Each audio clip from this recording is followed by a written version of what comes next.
Episode 14 is upon us, but before we get into White Heat, you know what I got to talk to you about. I've been preaching about this for probably a good 2 months by now, but I can't stop preaching it because guess what? I just saw my first commercial recently for 2022 vehicles coming out. That's right. We're getting towards back to school season, which means you're going to see a lot more of those commercials coming out and even hear them on the radio as well, and even on your favorite podcasts about 2022 models coming out to the market. That doesn't change the situation right here, right now in the used vehicle market. You're looking to do a trade in, you go to a lot of dealerships, not just around here where I am in upstate New York or where JJ is in Connecticut, but really nationwide. There's a lot of dealers that don't have the inventory for you to turn around after you sell your vehicle and try to buy a new lightly used vehicle that you can trust and depend on for years with your family and your loved ones. But I have the solution. I don't care if you're in the upstate New York area around Albany, Schenectady, Troy, if you're out near Watertown or Syracuse, hell, even if you're in Connecticut 2 to 3 hours away, you're gonna want to go to Mohawk Honda, located on Freeman's Bridge Road in the Scotia Glenville area of upstate New York, where they not only will be able to give you a fair and right price for your trade-in, they also have the largest inventory of certified pre-owned vehicles for you to look at, for you to test drive, and then for you to eventually buy in the upstate New York area, and really anywhere in the Northeast. They have tremendous people looking out for your values and for what you want in a vehicle, not just looking to sell you whatever they think is the best vehicle for you. So there you go. Go to Mohawk Honda, Freeman's Bridge Road, in the Scotia Glenville area of upstate New York. Again, I don't care if you're from the Capital District area of New York. I don't care if you're from Central New York in the Syracuse, Utica area, or if you're over in Connecticut like JJ is. Go over to Mohawk Honda because selection is king and no one has more to choose from for your certified pre-owned vehicle needs than Mohawk Honda, where they always go out of their way to please you. Hello, my little butterflies, or in the case of what the mask that JJ is wearing, I guess, all my fireflies. Welcome to episode 14 of White Heat here on Gazilla Media. And also, like I mentioned, we're sponsored by Mohawk Honda. We're also sponsored by our friends over at Johnstone Supply, 2600 6th Avenue in Troy, as part of the upstate New York area. And, you know, even though things are a little cooler this week than they were last week, it's still summertime. We could get any number of heat waves between now and when fall really kicks in around late September, early October. So if you're having AC issues, go check them out. They got a ton of great models in stock, including Fujitsu and Westinghouse. And hey, if you just have an AC that needs, you know, a new contactor, a new capacitor, no problem. They've got those parts in stock as well. So go and visit them, Johnstone Supply in Troy, 2600 6th Avenue in Troy, or give them a call, 518-272-5922. That all being said, JJ, we have a ton of stuff to get to, and I'm just going to be upfront about this. If you came here because you love the hot list, I mean, we love that you love the hot list. It's one of our favorite segments every week. But this week, there's no hot list because there's so much shit to get on between AAA, what happened last weekend, between all the stuff that's been announced with New Japan and what happened at their events last weekend in LA. It's SummerSlam weekend. It's TakeOver 36 weekend. We have so much stuff to get to that for this week, we're skipping the hot list. I didn't want to do it, but we literally, like, and I showed JJ this, like, you know, I usually have a few notes about stuff non-WWE TV related that I have in my phone. I literally had like a full page of notes this week. That's how much shit has been going on. But let's dive in head first and let's allow Mr. Alexander to get a little angry. By the way, don't forget, if you're checking us out on YouTube, like the video, subscribe to the Godzilla Media channel, and no matter where you're listening to your podcast, whether it's on Spotify, Apple Podcasts, Google Play, make sure you rate us, make sure you leave a review, and help us spread the channel. Spread the word about your good boys, JJ and Brian, because that's what we're here for. But let me get into it. Let's get into it first. I'm going to allow you to take the podium first so you can get this off your chest. I know you mentioned this during the week. I personally have not seen the debut episode yet. So, honestly, I don't know if I really want to watch it anyways because it's Stephen Amell. I'm not a big Stephen Amell guy. But anyways, the floor is yours. Go ahead. You can state your piece about your hatred for heels. And no, I'm not talking about wrestling character heels. I'm talking about the TV show that just came out. Go ahead. So I actually went back and watched the pilot again last night, thinking maybe I was just in a bad mood. No. There are so many things wrong with this show. And like, I was so glad that freaking, at least I was like, because I see every freaking person who's watched it, who's a worker, kissing ass about the show. There's only one other worker I saw who agreed that, no, sorry, two other workers who said this is absolute shit. That were H.C. Loke and Maverick Wild, who I'm in good company.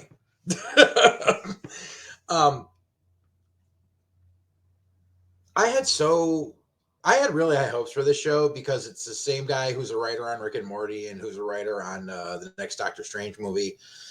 And I just...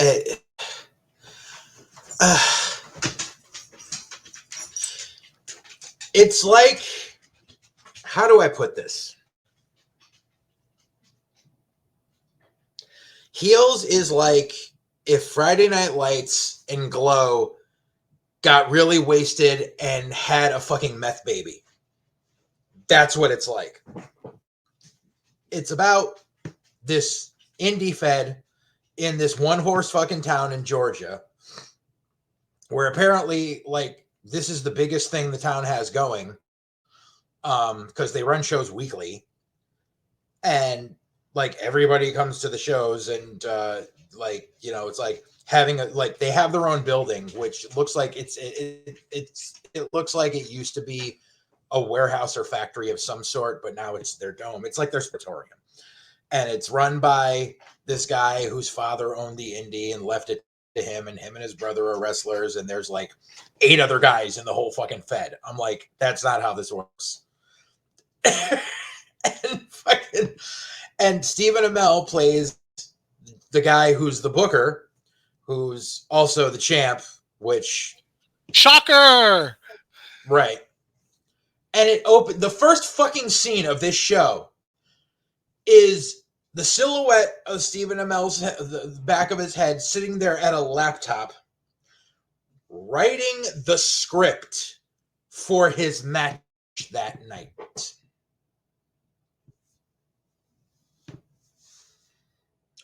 Word for word. Move for move.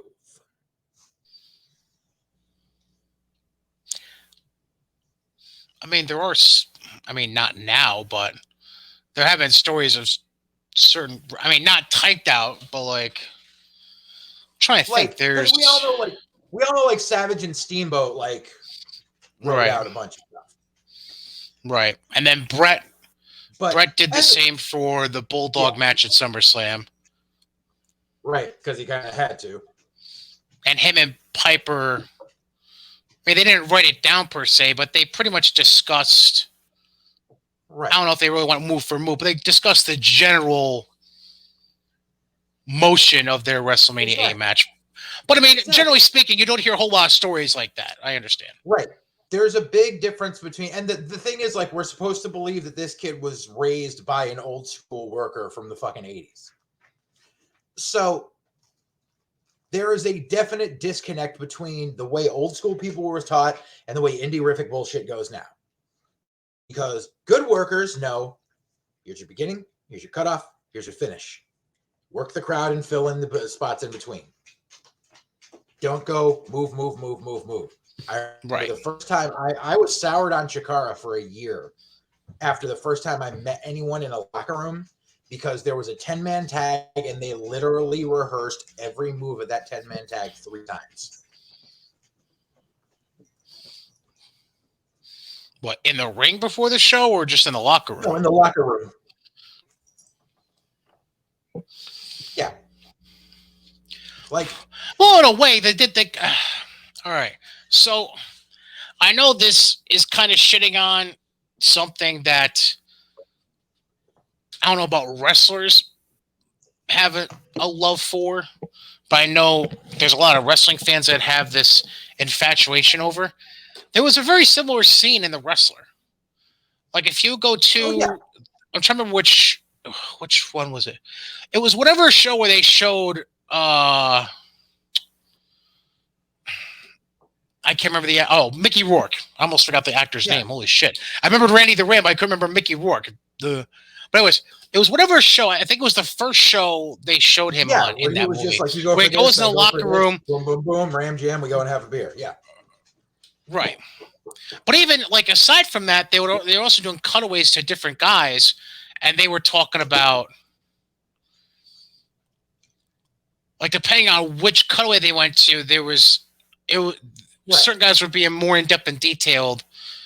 So I mean, and also it depends from worker to worker. Like some guys like going out there just knowing what the start and finish is going to be, and then whatever the fuck is the rest, and they could do 20 minutes like that.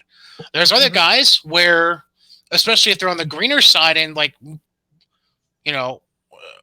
newer, that kind of need that almost step-by-step direction. So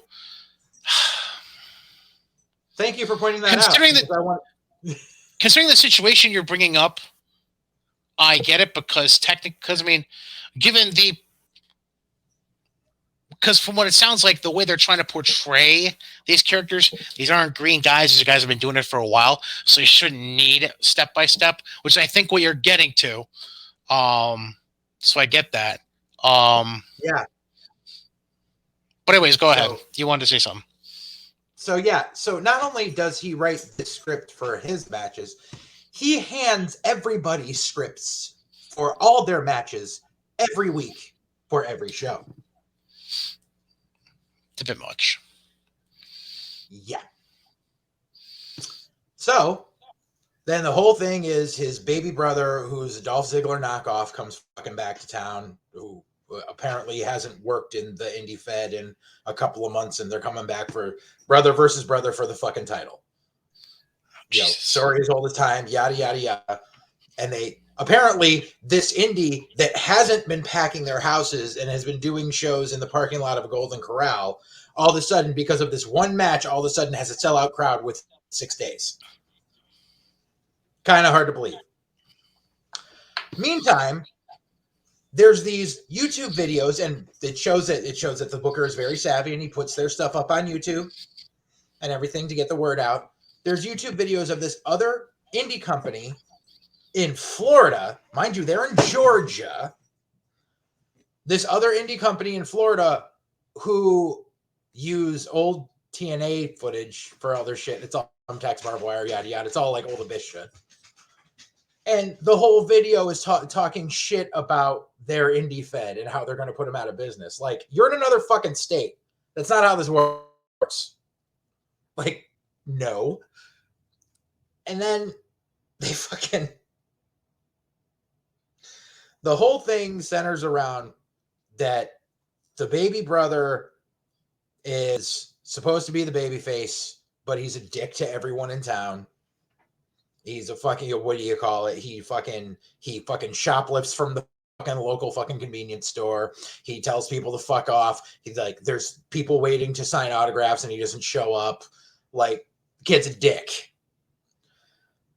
And this guy comes down who was apparently like their dad's biggest like feud guy, like partner. Like, they work together so much. And that's another thing.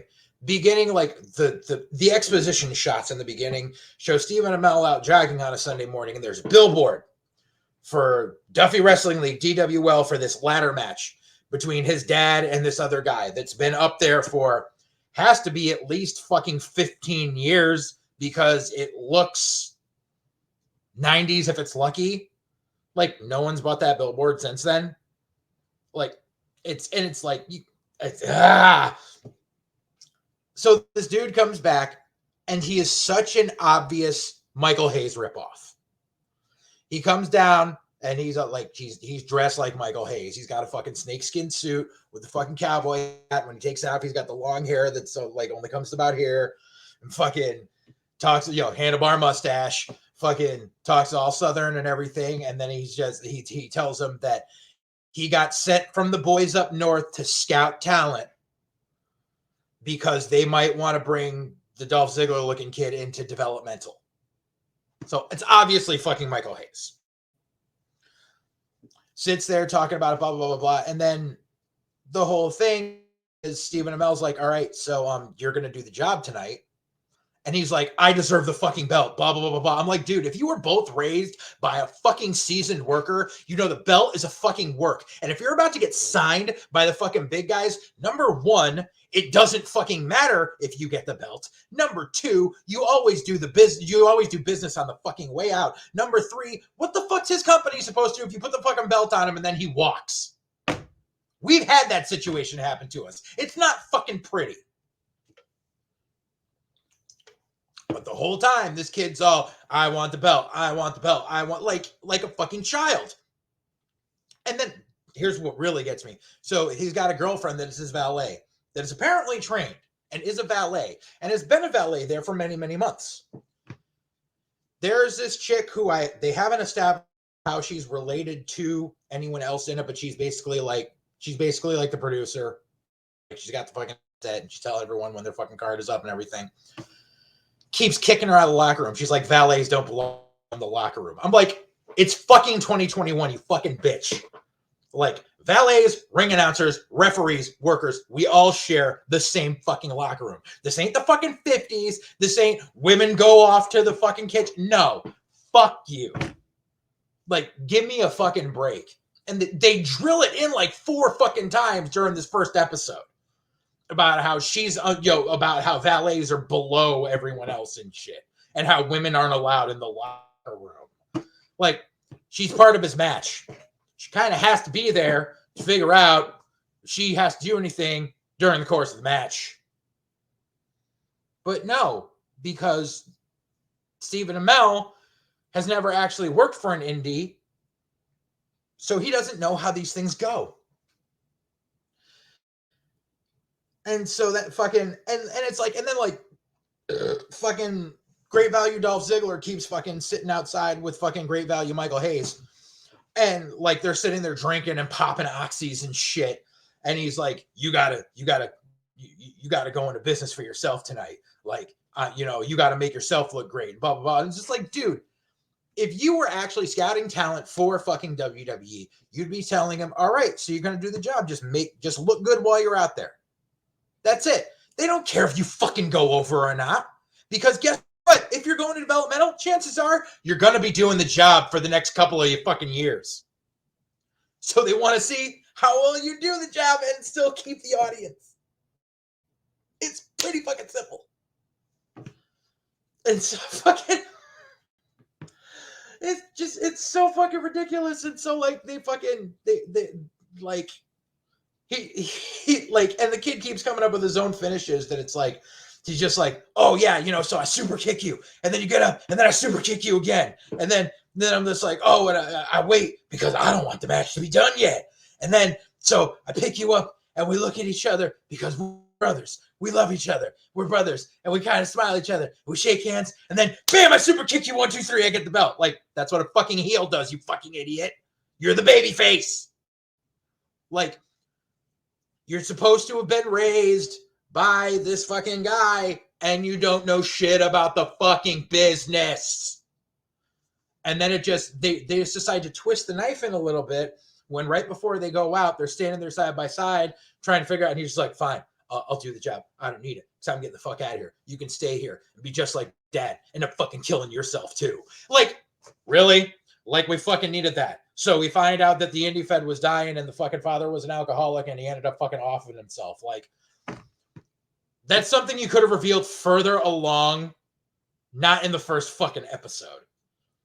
And then they go out and literally, because the whole thing was the kid was planning on going into business for himself and all this shit. So Stephen Amell called the fucking Iggy. And they basically did their own Montreal screw job. Fucking goes in, the kid's celebrating. Like, while the kid's music is still playing, he just goes, fucking German suplexes him off the fucking second rope, and then fucking puts the fucking Fujiwara armbar and just keeps pulling. The ref's like, Jack, you're gonna hurt him. Jack, you're gonna hurt him. He's like, you better call the fucking match then. And so then the ref stops the match when the kid's fucking crying and shit. And so, like, the kid never tapped out. Like, the match lasted 10 seconds. Like, so it was like kind of half Montreal Screwjob, half Sting and fucking Jeff Hardy. Fucking, and then like fucking, he just like starts walking out. He gets up. The fucking babyface gets up, gets pissed, punches him in the face. The crowd starts booing. The crowd's throwing garbage in the ring, and that's the fucking fade out of the first fucking episode. And apparently on the next episode, the kid's gonna go into a fucking spiral of being pissed because now he's not gonna get signed because he looked like shit in that one match, and apparently the owner of the fucking Outlaw Mud Show in fucking Florida is saying that he's gonna come up and buy their company. Why? I have no fucking clue.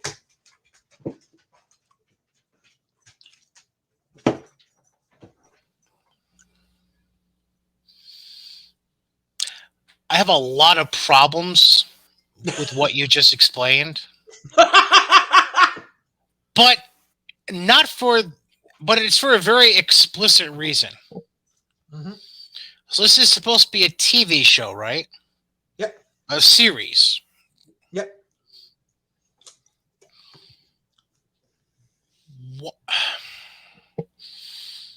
In my mind, now I don't work in Hollywood.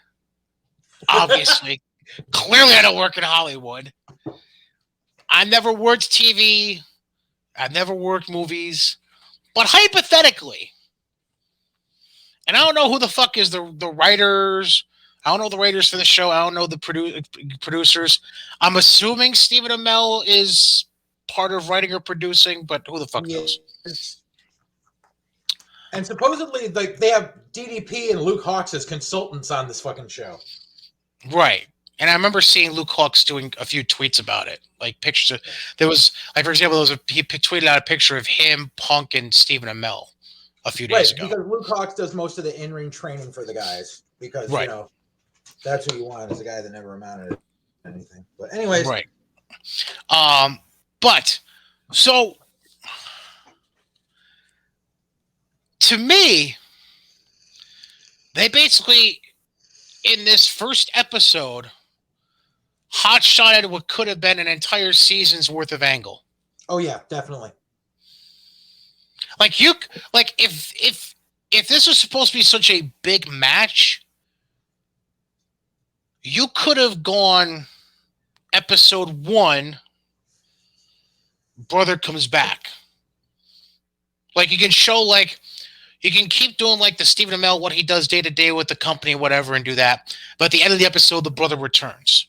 Episode 2, they eventually work towards booking the match at the end of that episode, and so on and so forth, and then have your season finale be the match. Right. Okay. No, they just threw it all into one fucking They bag. just basically took what could have been a whole season worth of TV and crammed it into a whole episode. Right. And not only that, but like they're basically portraying it like this indie company is this guy's like main source of revenue. Like every other indie worker has a day job, except this guy. And he's got the dome and he's got all because daddy left it all to him. And like, so then he fights with his wife about having to buy fog machines and GoPro cameras because they're broke. Like, well, no. here's my question. Okay. Because again, I haven't even read anything about this show, let alone watch this debut episode that you watched. Is the premise of this series supposed to be, I'm assuming it's supposed to be focused on Stephen Amell's character as promoter / owner / talent, correct? Booker, yeah. So if that's the case, like to me, how am I even want to put this? Okay, what you did was you basically shit on any idea of a full background to what a true promoter owner does. Yeah. Like, example, if there's one thing if I'm going to point out just one thing for the comparison's sake, with the wrestler, it showed Randy the Ram trying to get work. It showed him doing autograph signings. It showed him training, tanning, whatever. Like, they actually showed you behind the scenes of what goes into being part of the business. Not necessarily all good things, but they showed you it nonetheless. Okay? Not so sure the rat and blow scene was really necessary, but whatever. Or blow and rat, whatever order it was in. Anyways. Party. Right. Whereas here, this was an opportunity, in my opinion, where you could have allowed a mainstream wrestling audience to be exposed to a part of professional wrestling they might not know jack shit about. Right. Because let's be frank, the audience you get at indie shows is, and I don't know if this is lowballing or not, 5%, 10% of the mainstream audience, right? Yeah. like just do it from a numbers perspective. Let's be hypothetical and say you have a house. A good normal indie house is what? 300-400? God, yes. Okay. All right. So let's go with now. You're lucky to get 100. 200. Right, but like for the events for companies that market correctly, bring in quality talent and are known for bringing quality talent every show, have good angles, like we'll say 250. You're not running a high school gym. You're limited to space and about 2 to 300. We'll call 250. We'll say 250 and call it in the middle, all right? Yeah. Sure. Let's say that's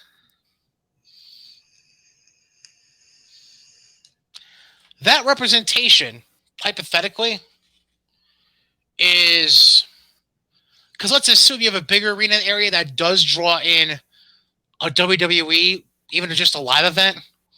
Those arenas are always going to be 10 to 15K minimum.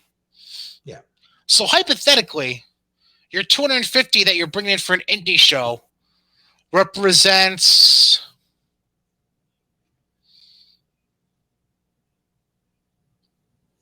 2.5%. Yeah. Of your mainstream wrestling audience in your area. Yeah. So about 5% is a fair number. Like 5% of your mainstream audience are also ones that go to indie shows and just enjoy being around the business. Right. You had an opportunity to expose 95% of the other wrestling fans to what the other 5% already know. Yep. And instead, you're just... You're AEWing the whole thing, for lack of a better phrase. Oh yeah. It's and the whole thing is like this indie fed is made up of like these 8 fucking guys, and they'll bring in like 1 or 2 random ass like journeymen. Like it's like, so there's like one guy who's like, I've been working DWL for 8 years, but Ace comes back for one night and he's already in the main event. But he's like, but I'm the one that pops the crowd the most, and I'm just like, and then it's just the whole thing is Stephen Amell like trying to figure out how he's gonna book this fucking finish like through the whole fucking. If you are the fucking person who books every person's match every fucking week for God knows how long, you should know how to book a fucking match without needing to take church off because you got to write the script. Fuck off. I can't come to church. I got to write the script. I don't know how this match is going to go. Fuck off. Coming from someone who learned how to book on the fly, fuck off. Yeah, I'm gonna come right there with you. It's just there's a lot of holes that we're exposing. A lot of holes in the heels, you know what I'm saying? Yeah. I'll give it 2 more episodes before I tell the show to completely fuck off. Okay, well, I look forward to your report next week. But like Mike Johnson from PW Insider said, trust me, the series gets better and you'll really start liking it by the 3rd or 4th episode. I'm like, it's going to take a lot. It's going to take more than CM Punk popping up as a fucking journeyman in episode 3 for me to keep watching. I'll tell you that much. Okay. Let's move on to actual professional wrestling. And I want to transition into TripleMania down in AAA down in Mexico last Saturday night. Now, I don't know. First of all, did you watch the stream that I mentioned? No, all right. All right. So let me put this out there. All right. Because I watched, I'll call it 75% of the card. Okay.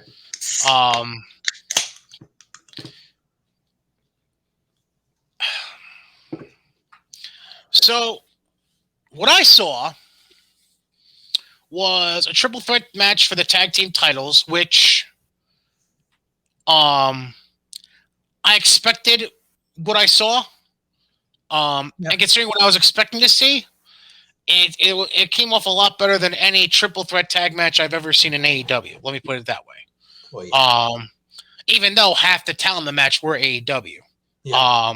Because you had the Lucha Brothers defending and successfully defending at that. Brian Cage was a mystery partner for one of the teams. Yeah. And then there was a third team as well. Obviously, it was a triple threat match. Considering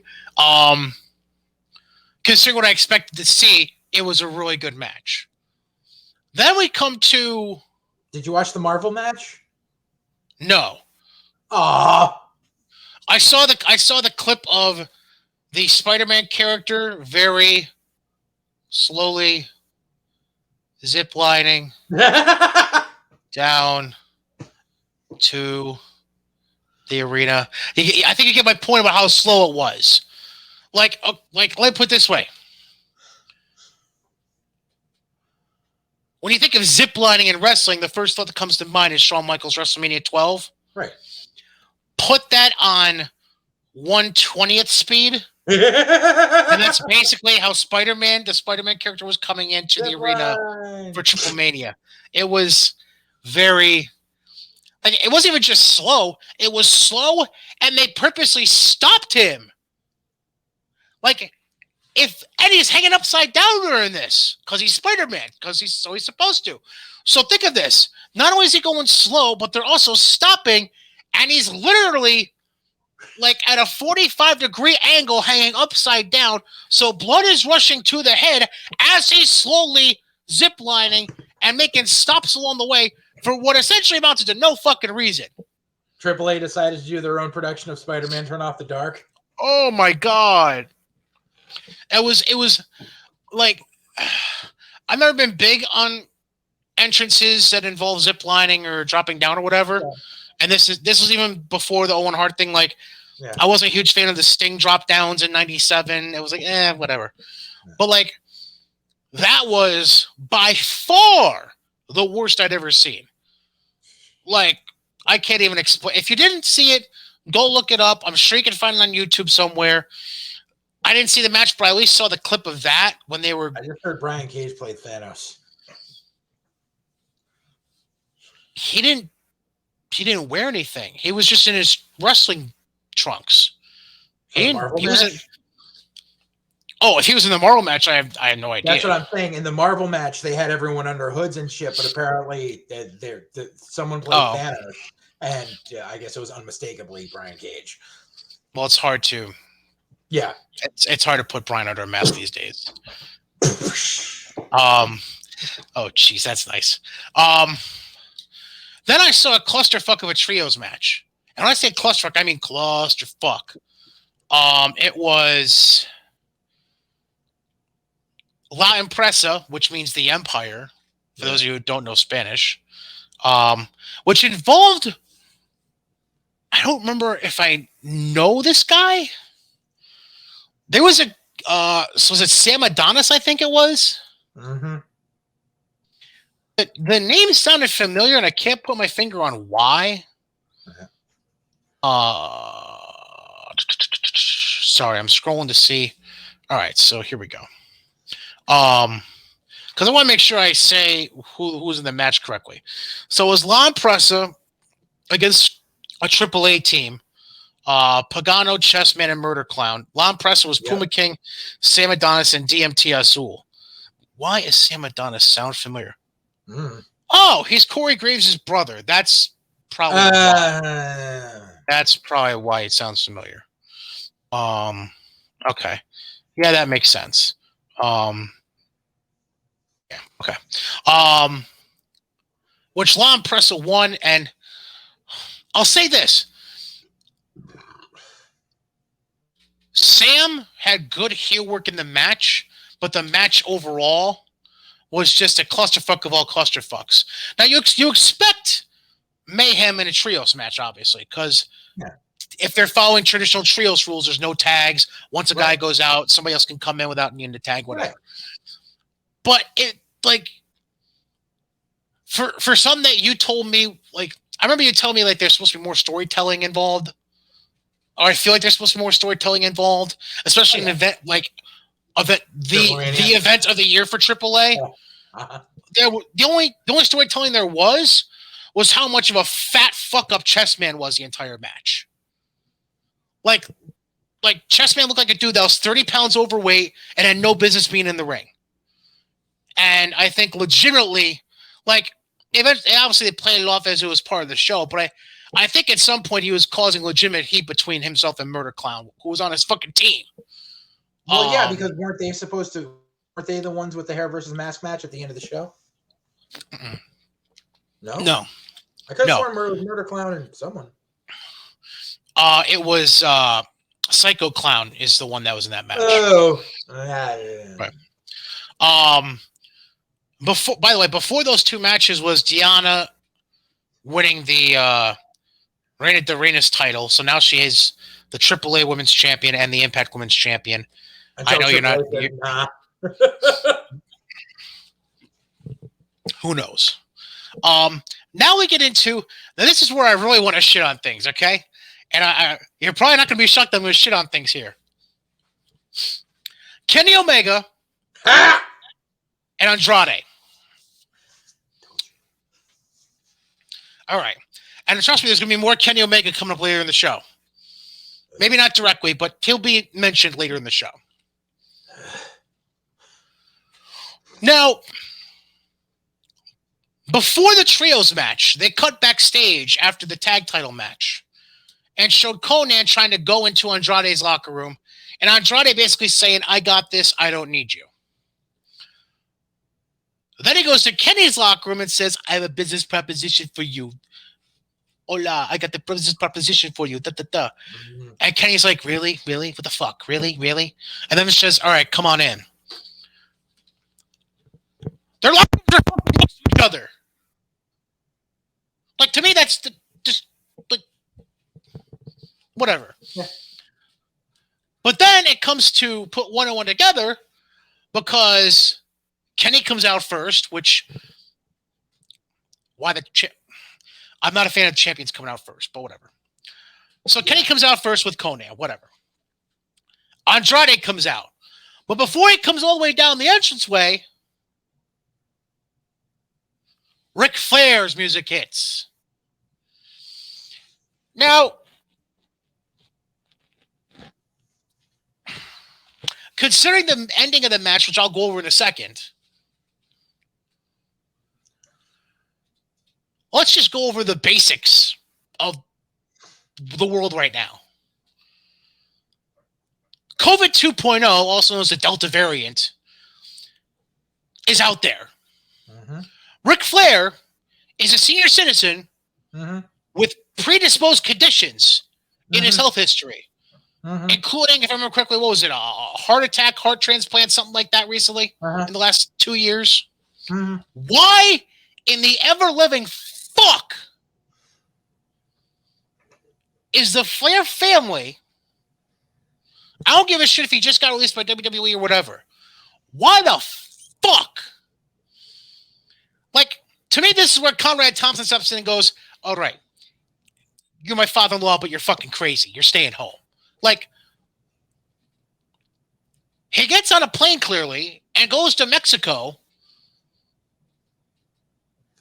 where there's a mask mandate and a size restriction to the crowd for the event because of this Delta variant.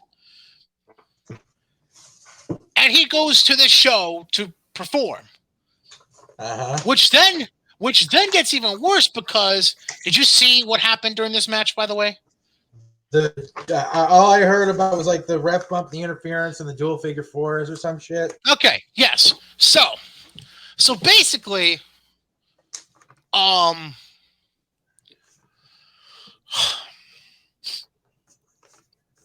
so during this match, and this is now I'm going to bring the psychology of it into this clusterfuck of an ending.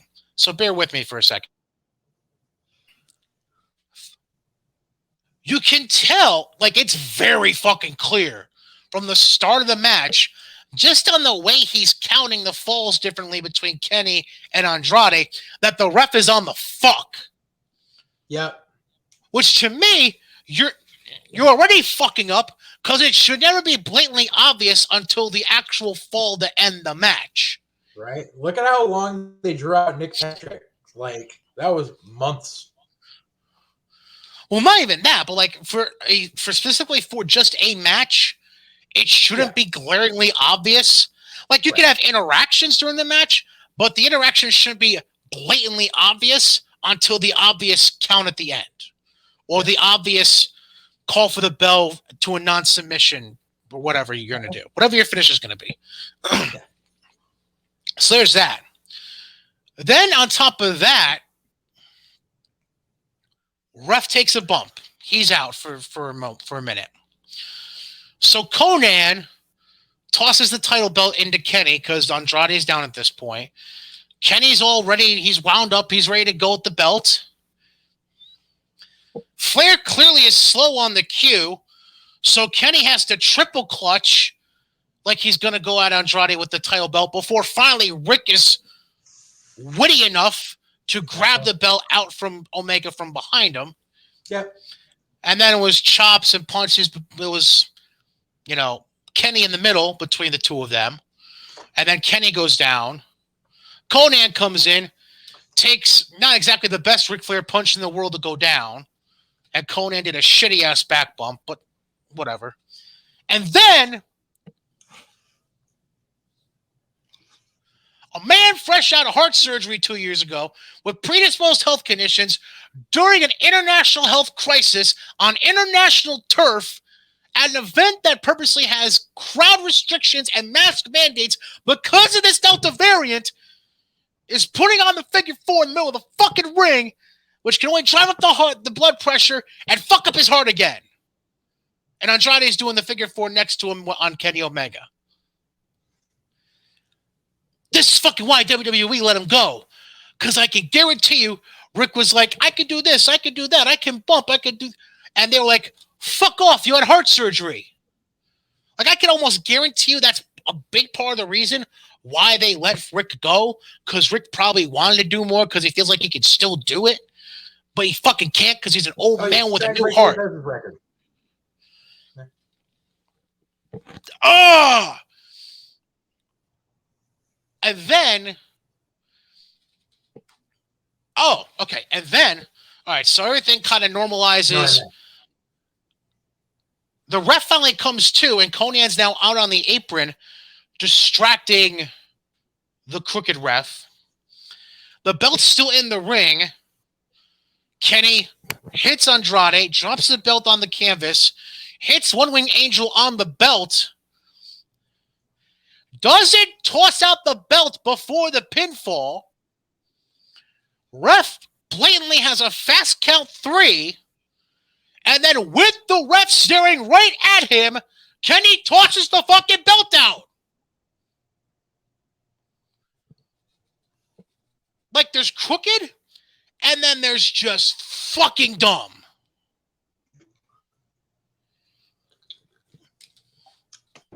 And honestly, like, I like to say that, well, it's Mexico. They're not exactly like WWE. Fuck that. It's AAA. This isn't a fucking dirt poor indie fed in the middle of Guadalajara. This is triple fucking A. Like, this is essentially the WWE of Mexico, for lack of a better phrase. All right. This shit shouldn't be happening. It should not be happening. And to me, it only further proves the point as to why Kenny should not have the belt. Now, I'm not saying Andrade is the best answer, although it sounds like Andrade is going to look for a rematch. Whatever. That's their creative. Let them run with it. But to me, it's about the finer points of execution when it comes to telling a story. And if you can't execute the finer points, the whole story comes fucked. Mm-hmm. And that match completely and perfectly exemplified the lack of execution that is possessed by Kenny Omega. And here's the worst part. Fuckboy Meltzer comes out on his podcast on like Monday or Tuesday and basically said to someone, he didn't say these words directly on top of each other, but it's the summation of what he was saying. He basically said Kenny was trying to have a great match. Andrade was just looking to have a good match. Fuck off. Rewatch that match. Andrade is on his shit. Kenny's the sloppy one in that match. The only sloppy thing Andrade did, he was a little snug with that step in back elbow, spinning back elbow move he does. Aside from that, motherfucker was on point. He was in top condition, and he looked like $1 million doing it. Now, again, I'm not the biggest Andrade fan. I know you're not either. But as far as bell to bell, Andrade was way more on point than Kenny was that night. And to me, I mean,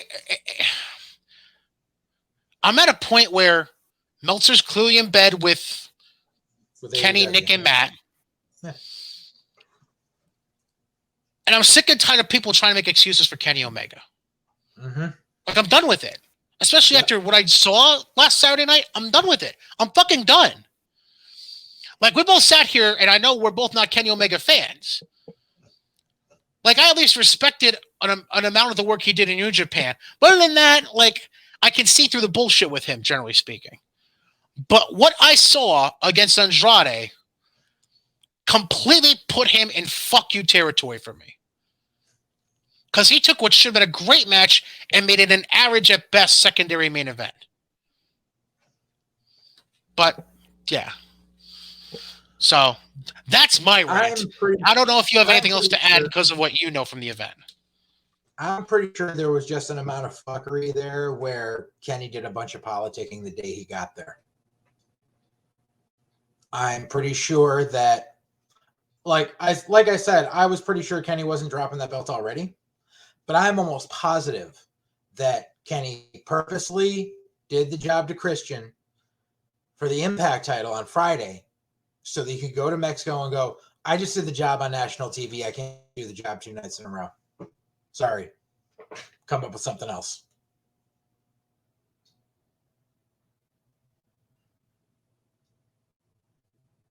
Because he could give a fuck about, by the way, you're still on mute. Because basically he gives a fuck about the Impact title because no one fucking cares about it. But he elevated it to a national stage, and he's just like, well, look, I can't do the job 2 nights in a row. Like I just did, I just dropped this belt, and in front of 700,000 people on national TV. So sorry, I don't know what your plan was, but I can't drop your belt tonight, no matter what. And I want to add to the Ric Flair thing real quick. This was Ric Flair. Well, yeah. Of course he wants a payday. Here's the other end of it. I completely forgot about until I looked at my notes again.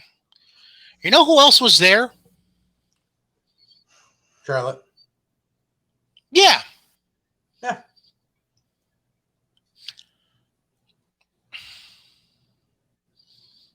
Girl. Why? Because she's getting too much influence from her daddy and her fiance. Oh, no. I'm not talking about her being there. You're fine with being there. Shit. Adam Cole's going to AEW shows. Like, I get supporting your loved one. But you're crossing national boundaries into an area that's still pretty COVID heavy when there's already been COVID scares in your locker room. Like, not smart. Right, but I'm more focused on the father and Rick's health part of it. Well, yeah. Like, I get what you're saying with Charlotte, but like that doesn't come to mind at all. Like, you don't think that's a little weird? Money. And then apparently the reports. Now, I'm not sure if this has ever been confirmed, but the report I saw on Monday was she had asked WWE about being on the broadcast in Andrade's corner. Yeah. They would have never said yes to that in a million years. Right. Like, there's no point to it. Like, right. Like, to me, it should have been, if you're going to pull that trigger, it should have been Charlotte or no one. Yeah. Like, to me, it should have been Charlotte or no one, and Conan fucks him. Like, that makes sense. There's no need for Rick. There's no need. And if you're going to have Rick, then you have the no one in his corner angle with Conan fucking him, and then you have Rick come for the rematch. That makes more sense than just fucking shooting your load right away. Uh-huh. Fucking whatever. Just fucking whatever. All right. So now let me get into the other stuff that happened over the weekend, which was over in Los Angeles with New Japan. New Japan had their NJPW Strong shows in LA. I believe they did a show Friday and Saturday night, if I remember correctly. Which included Leo Rush, but we're not here to talk about Leo Rush for a change. This isn't about Leo Rush. Never has been about Leo Rush. It's never been about you, Lionel. So chill out. Fuck Leo Rush.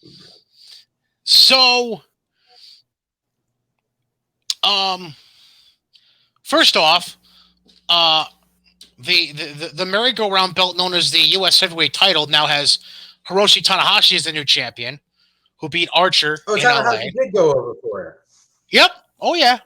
Okay. Which people are saying is now going to set up for Moxley to get his contractual rematch and do it against Tanahashi instead of Archer, which... No.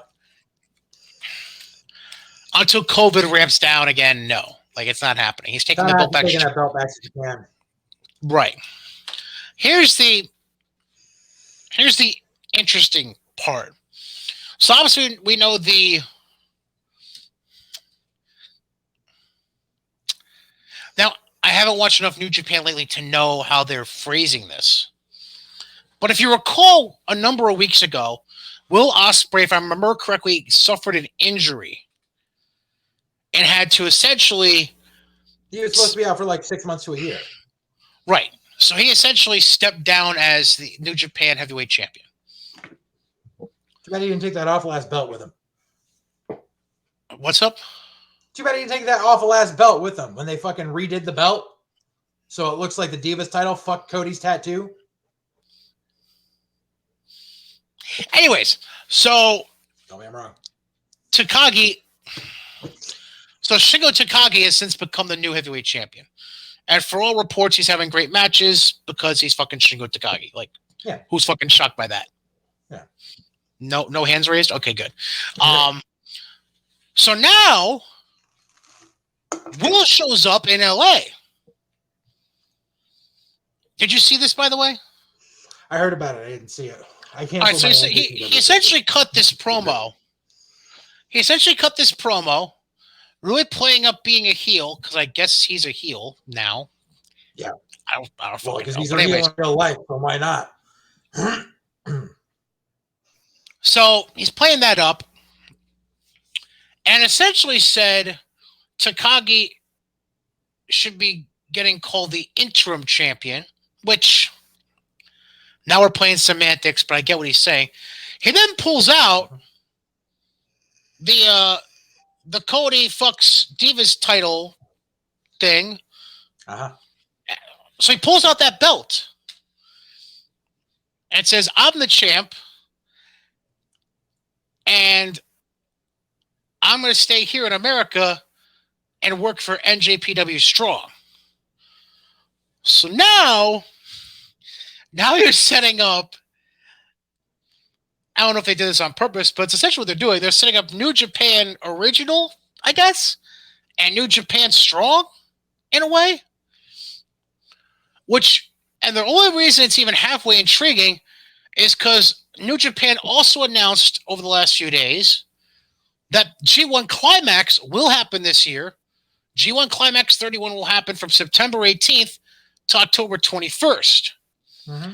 Now, the question becomes, does Will stay in the U.S. like he said he's going to in that promo, or do they put him in G1 and essentially set up Shingo and Will at the end of the G1?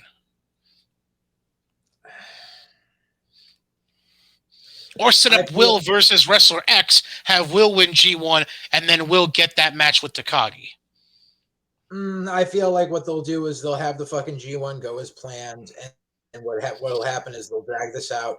And so Wrestle Kingdom Night 1 will be a title unification between Shingo and Will, and then whoever won the G1 Climax will get the title shot Night 2. Just like they did with the fucking shit a couple of years ago when they unified the two fucking, with the world and the Intercontinental. Right. Which, it would be nice. I'm not going to watch any of it, because as long as New Japan employs Will Ospreay, I refuse to watch it. Okay, fair enough. Don't put a rape apologist in your main event and expect people to still watch it. Fuck you.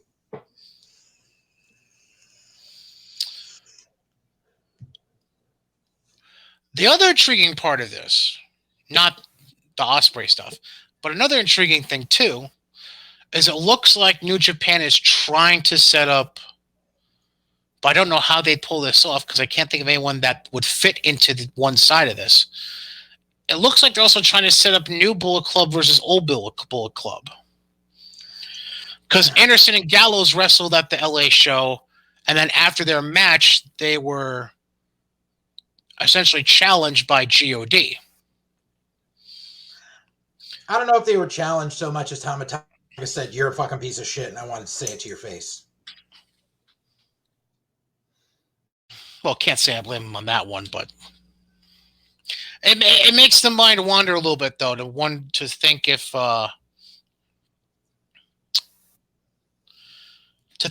they're going to pull the trigger on anything like that. So I don't know if they will. I think the whole new Bullet Club, old Bullet Club, Elite fucking shit, that shit has so run its fucking course long ago. To try to do something now, like, nobody fucking cares. Nobody wants to see NWO Hollywood versus NWO Wolfpack. Nobody fucking cares. Like, I would agree with you, but it stopped being Bullet Club when fucking Devitt left. I don't care who the fuck else was in it after that. When Devitt left Bullet Club should have gone away.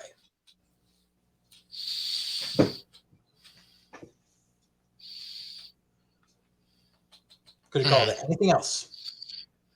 Shouldn't have continued on with fucking AJ and fucking Kenny Fingerfuck and fucking goddamn fucking Balding Bucks and fucking all that shit. No. Should have gone away when Devitt went away.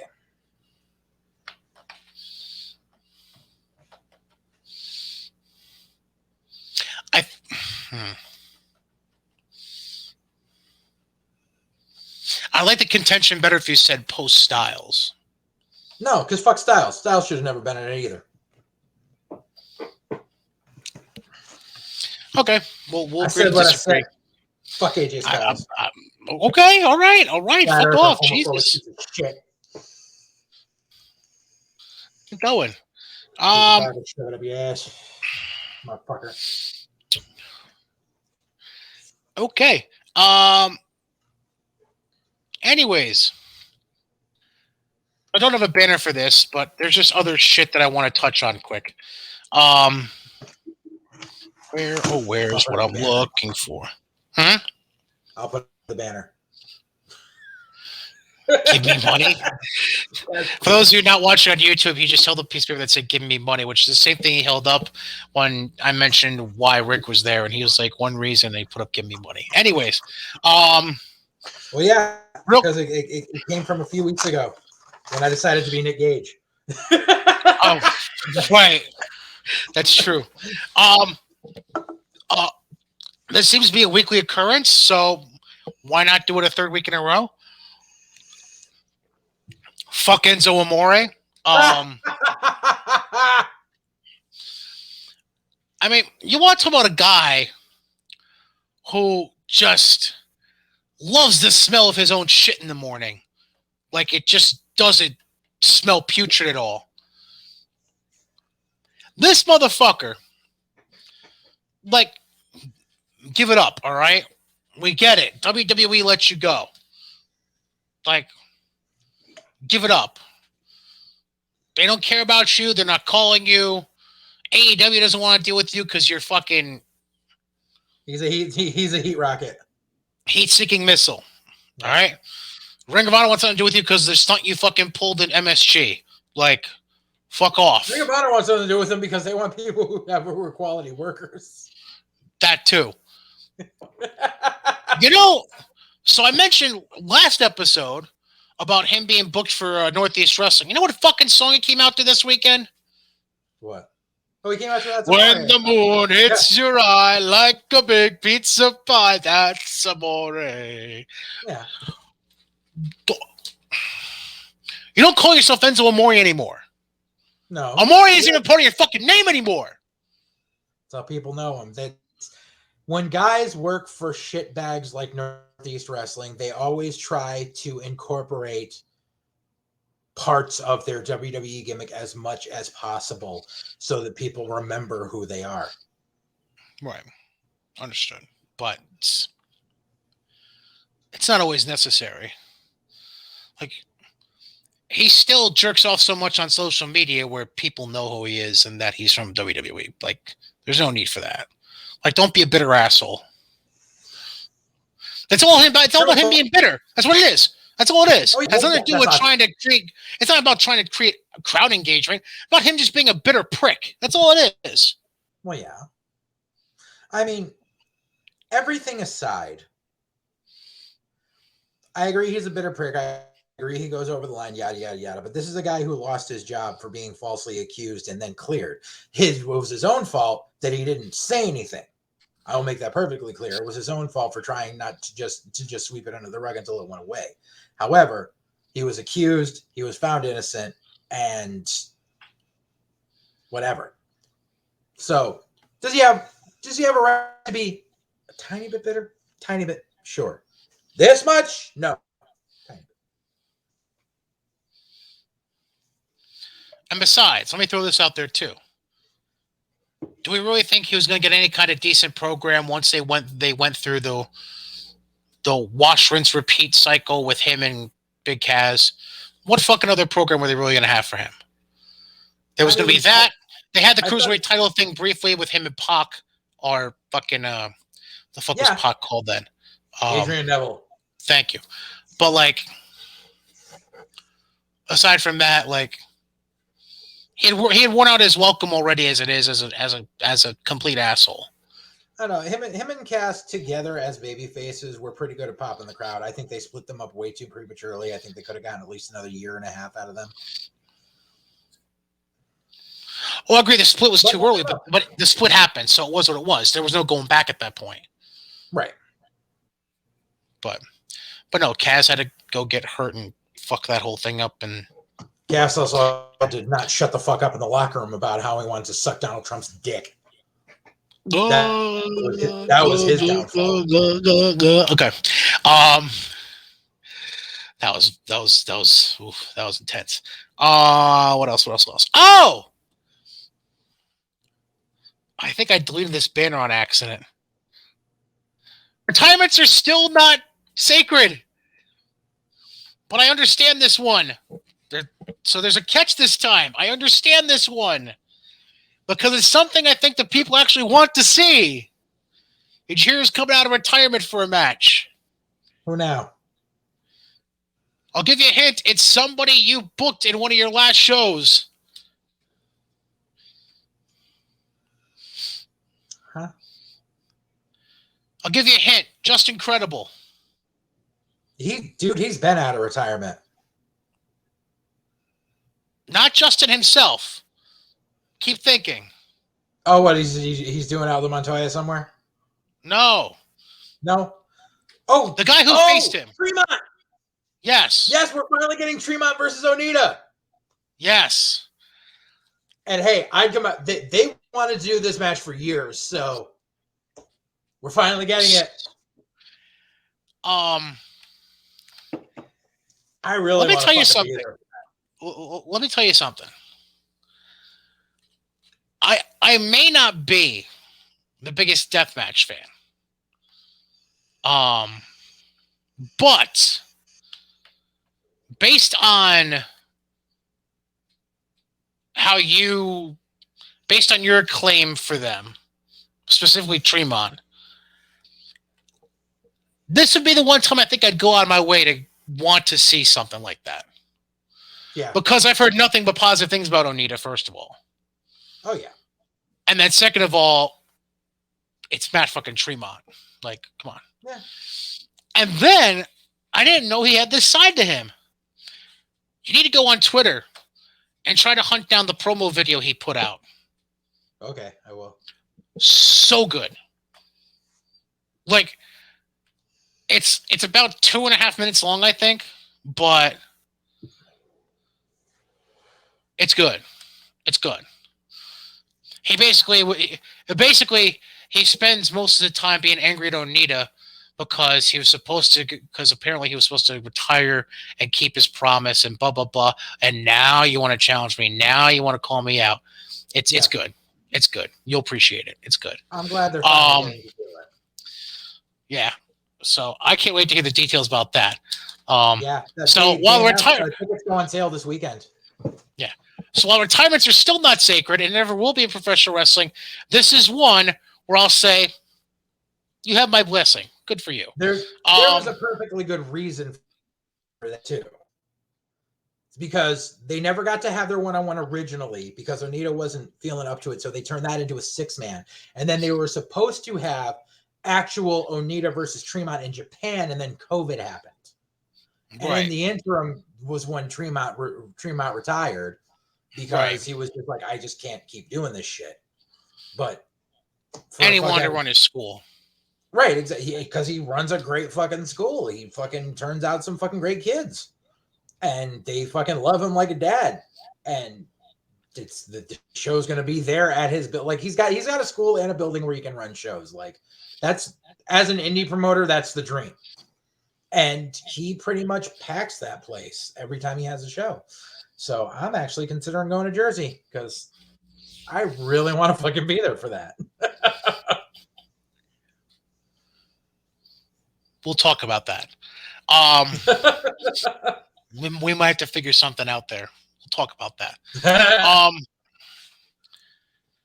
So I need to tell a story. Okay. All about how my life got turned upside down for this month. Yes, I just quoted the Fresh Prince of Bel-Air. Suck a dick if you don't like it. So I believe I mentioned on this show once or twice about how there's a new International Pro Wrestling Hall of Fame that's been established. Because what happened was the original one was based in Amsterdam, New York, where I live. Got relocated to Texas because they were putting together an actual museum and all kinds of shit was going on down there.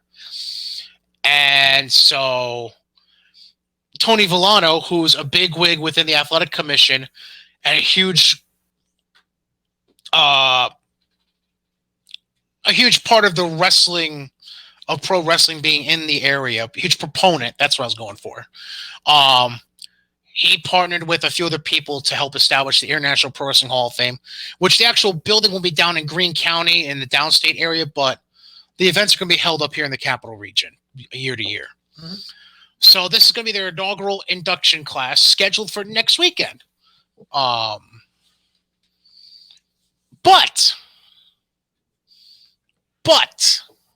here's the thing. I was originally booked to be part of the commentary team for the wrestling show they're going to have that weekend, which is next Friday night at the Watervliet Sports Complex in Watervliet, New York, which is just outside of Albany. Whatever. If you want tickets for that or anything else going on next weekend, just look for International Pro Wrestling Hall of Fame, and that's about as much selling as I'm going to do for them. So, the show is being put together by a certain promoter who is well known for the great work he does with booking legends and doing conventions and signings and stuff like that. But he's never really been known. He's never really been known for putting together an actual wrestling show, like actual in-ring presentation. In-ring, no. Yes, you are correct on that. Okay. So when I heard he was like the leader of putting this together, I had a failed experience with him before involving a local indie company just to do a show for that indie company, which has since gone out of business. Fuck you in your face wrestling. And yeah, Scott Scarsdale can suck my dick. Anyways, so like, but that experiment, that booking was, that had a lot to do with the owner, Scott, and not so much with the Scott we're talking about in this story, Scott Wilder. Right. And Steve Duckett, who was also partnering in that venture. So I never held that against them. So I was like, all right, cool. I'll give them another chance to see what happens. And it was looking great because at first it looked very legend heavy, but then they were starting to book more modern talents. Like they were bringing in Rachel Ellering. They were bringing in, I can't remember the other, like Shane Taylor was being booked for it. They were bringing in Mike Verna. Like they were slowly incorporating modern talents into the card and whatever. Yeah. And I was getting excited because I was going to have the opportunity to share a commentary table with Rich Palladino. And if you don't know Rich Palladino, you can all suck a dick because he's, in my opinion, the best ring announcer on the East Coast for indie wrestling, and should have been considered like he's doing great stuff in New England with Chaotic and Beyond and his other bookings he picks up, but he really should be on like a major scale company at this point. Like it's a sin that he hasn't gotten a major job by now. But I was gonna be able to share the commentary table with him and rip off Hulk Hogan, Randy Hogan, but still it's gonna be me and Rich, and I'm like I'm geeked up. I've never worked. Yeah, I didn't tell you about the Randy Hogan thing. Yeah, that was supposed to be Randy Hogan. Randy Hogan was going to be the third chair, but that's whatever. I was able to look past that though because it's Rich fucking Palladino. Like I never worked with Rich before. I've never even been to a show where Rich worked before, so I was amped up about it. And then all of a sudden, 2 weeks ago, Wilder just posts randomly. Wrestling show on Friday night the 27th canceled for health concerns, he stated. Come to find out that the health concerns are, from what I've been understanding, are a big facade and a bunch of bullshit. And so all the book talent got fucked, essentially. But in a scramble, I'll give Seth Turner credit. Seth Turner's the president of the Hall of Fame. I'll give him credit because he picked up the ball, the huge ass ball that was dropped by Scott, and has since rebooked the show, kept the building, kept the date, kept the time. but is partnered up with New York Championship Wrestling. Which, by the way, this is where I'm going to slightly correct myself from something I told you this week. Has a guy local. He's not the champion. He's challenging for it. I know. Correct. Local guy. Oh, they're both local. They're both guys from upstate New York, though. A local guy is the champ, and another local guy is challenging for the title. The guy challenging for it, though,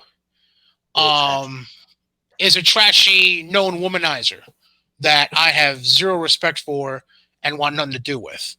Fucking most of the locker rooms in the Northeast won't fucking book anymore. Right.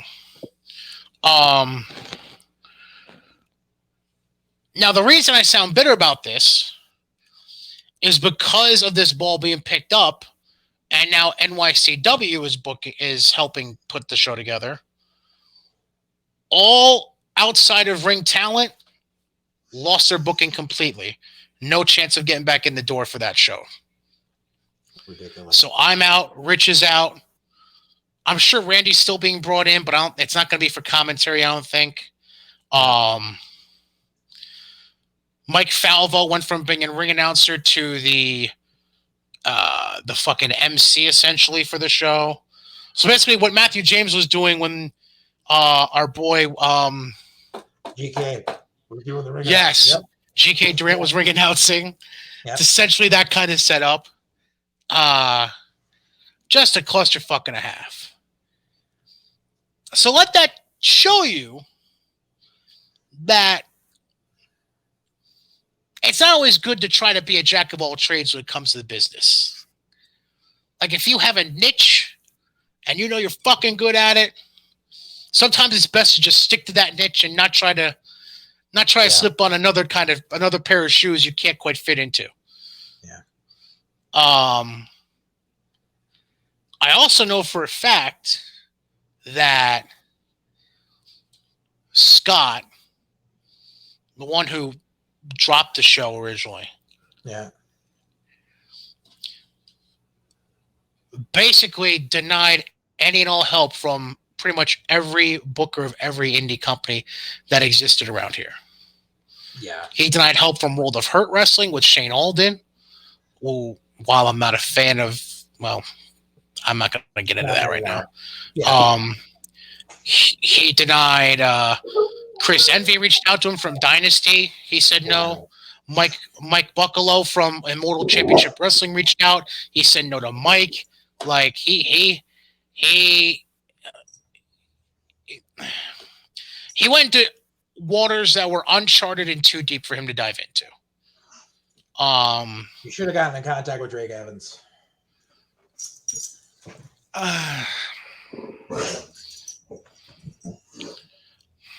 Of course, he probably would. If he's denying help from everyone, he probably would have told Drake no thanks too. So I agree. I'm a mixed bag of feelings when it comes to Drake.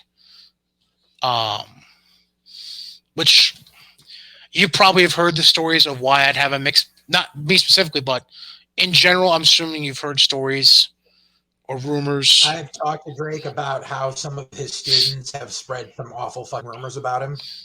Mm-hmm. Because I've known Drake for quite a long time. Right. So like I've never, and it's not my place to have those conversations with him. So if you've had them, like, you're a promoter, that's cool. Yeah. So like it's one of those things where if you've discussed it with him and the air is cleared with you, then by all means, I'm never going to have a problem. Because when it comes to business, I trust you above anyone else at this point. But yeah, so that's the fuckery that was happening. And so I won't be in the show.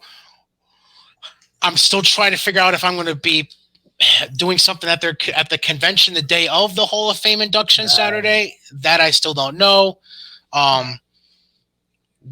We'll see, because that doesn't involve NYCW, so maybe there's still a chance they're doing something there. I don't know. They rubbed me the wrong way when they first opened. Yeah. So we'll see what happens. On their first show, they were supposed to put their fucking title on Bobby Ocean. To the point where Bobby Ocean came to my house to get the DPW title to bring with him because he was going to be representing our company, so that way he could be a dual champion. Then the day of the show, they told him, no, we're putting the fucking belt on fucking Slick Wagner Brown instead. And then proceeded for the next year to play hot potato with that belt, because every time I would go work a fucking test of strength show to help run the fucking locker room, a different fucking person in that locker room had the fucking New York fucking title.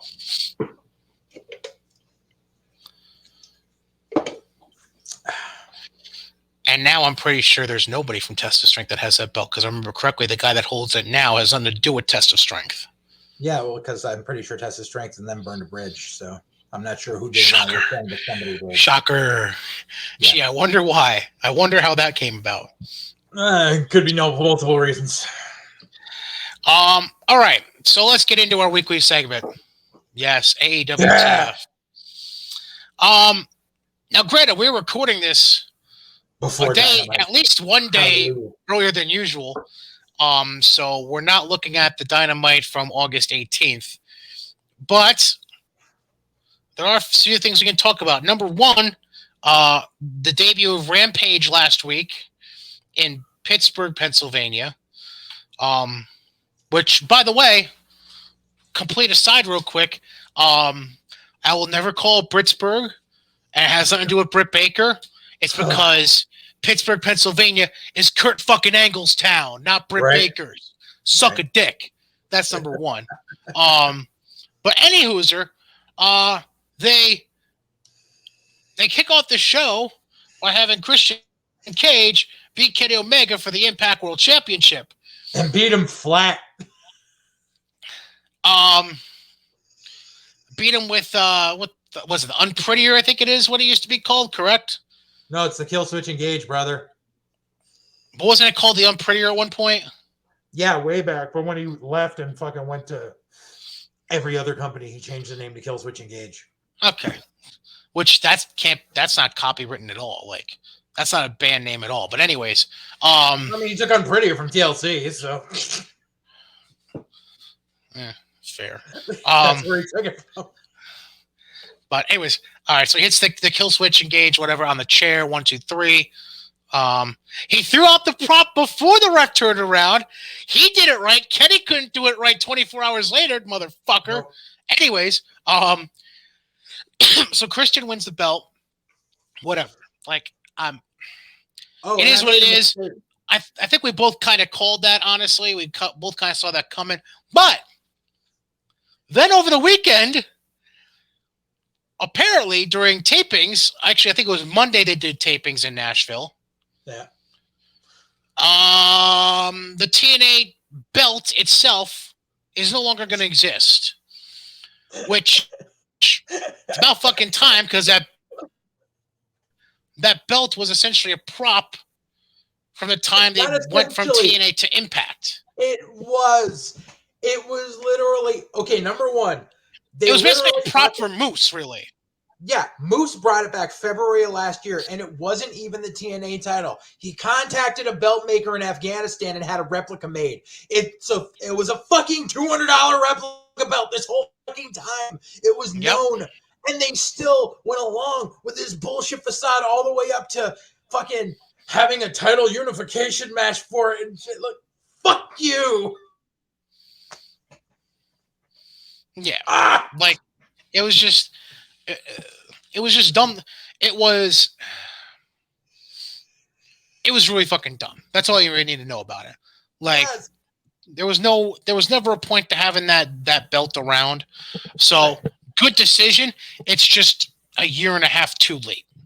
It's actually a decision that never should have even happened, because it never should have been brought onto TV in the first place. The moment Moose showed up with that shit, they should have been like, dude, fuck off. Right. Like, we're not going to run a stupid ass story. Or they should have just said, okay, you want to do that? We're going to fucking get rid of it in a month. Have your match with whoever was Impact champ at the time. Right. They should have done this a lot sooner than they did. Right. But they're fucking stupid. Right. What else? So, yeah. All right. So I made a mistake earlier with Christian winning the belt, so he's just going to drop it to Ace Austin, apparently. So he's going to beat Brian Myers at Resurgence, which I think is Friday. Which is already I taped. believe it's this coming Friday, the 20th. It was already taped. Okay. So I'm assuming that there's... And Ace Austin wins another Battle Royal to become #1 contender. Okay. So spoilers are out. Spoiler alert. So Christian Impact. beats Kurt Hawkins. I'm sorry, Brian Myers. And Ace Austin apparently becomes #1 contender. Ace... I like Ace. Ace is a good kid, super respectful. Apparently Ace is the new belt collector because like every indie that books him puts their fucking belt on him. Jesus. Can we all right, hang on. Hang on. This okay.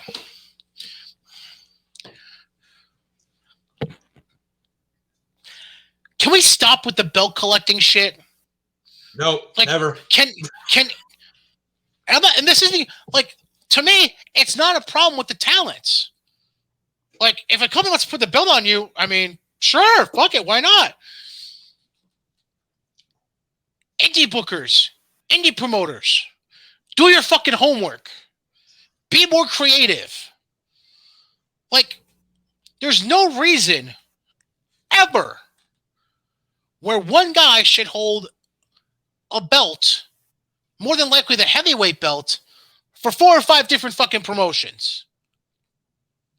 I don't care how cool it might seem right now because of Kenny Omega being a douchebag.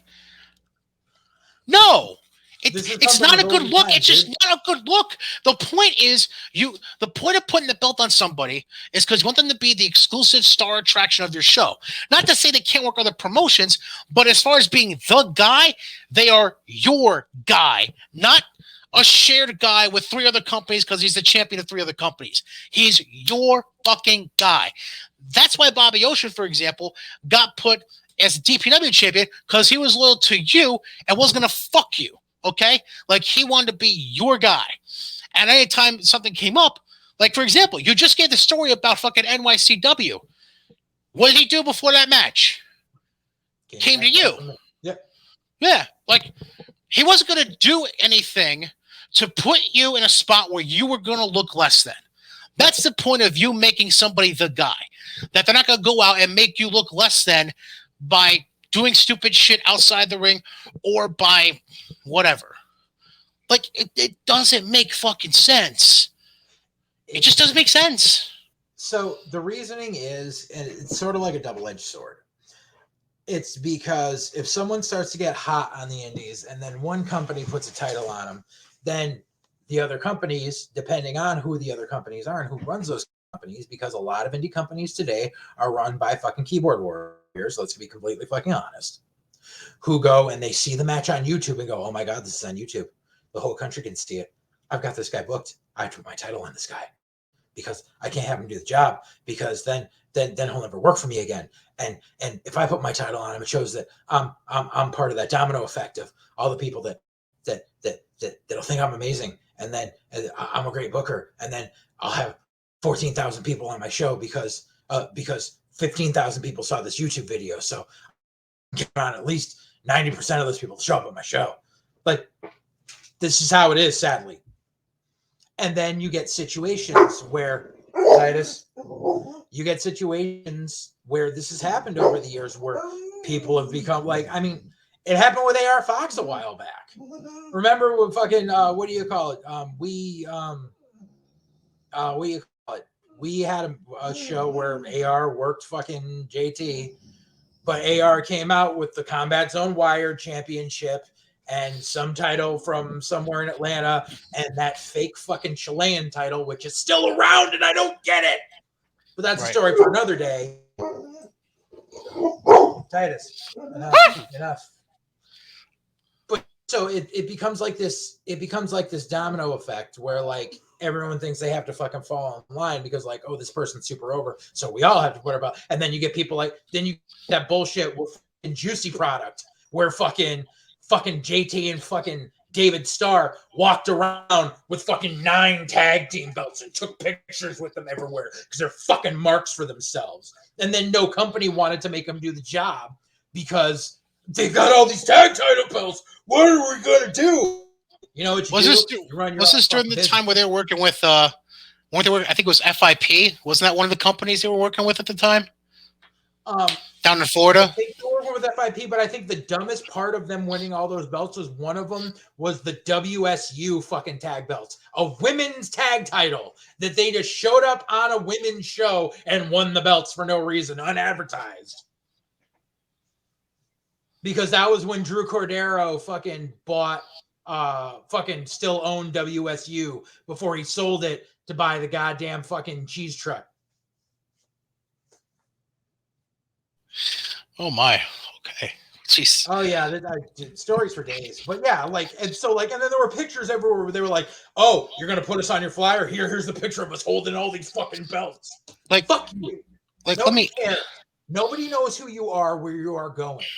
Just because and this, I swear, when I first got in the business back in 04, I had this conversation with my mentor where I was like, but you know, the internet's becoming bigger and bigger, and more people are going to see things. And so eventually more and more people are going to be internet savvy, and more people are going to be able to have access to being able to watch things by these people and being able to follow them more accurately.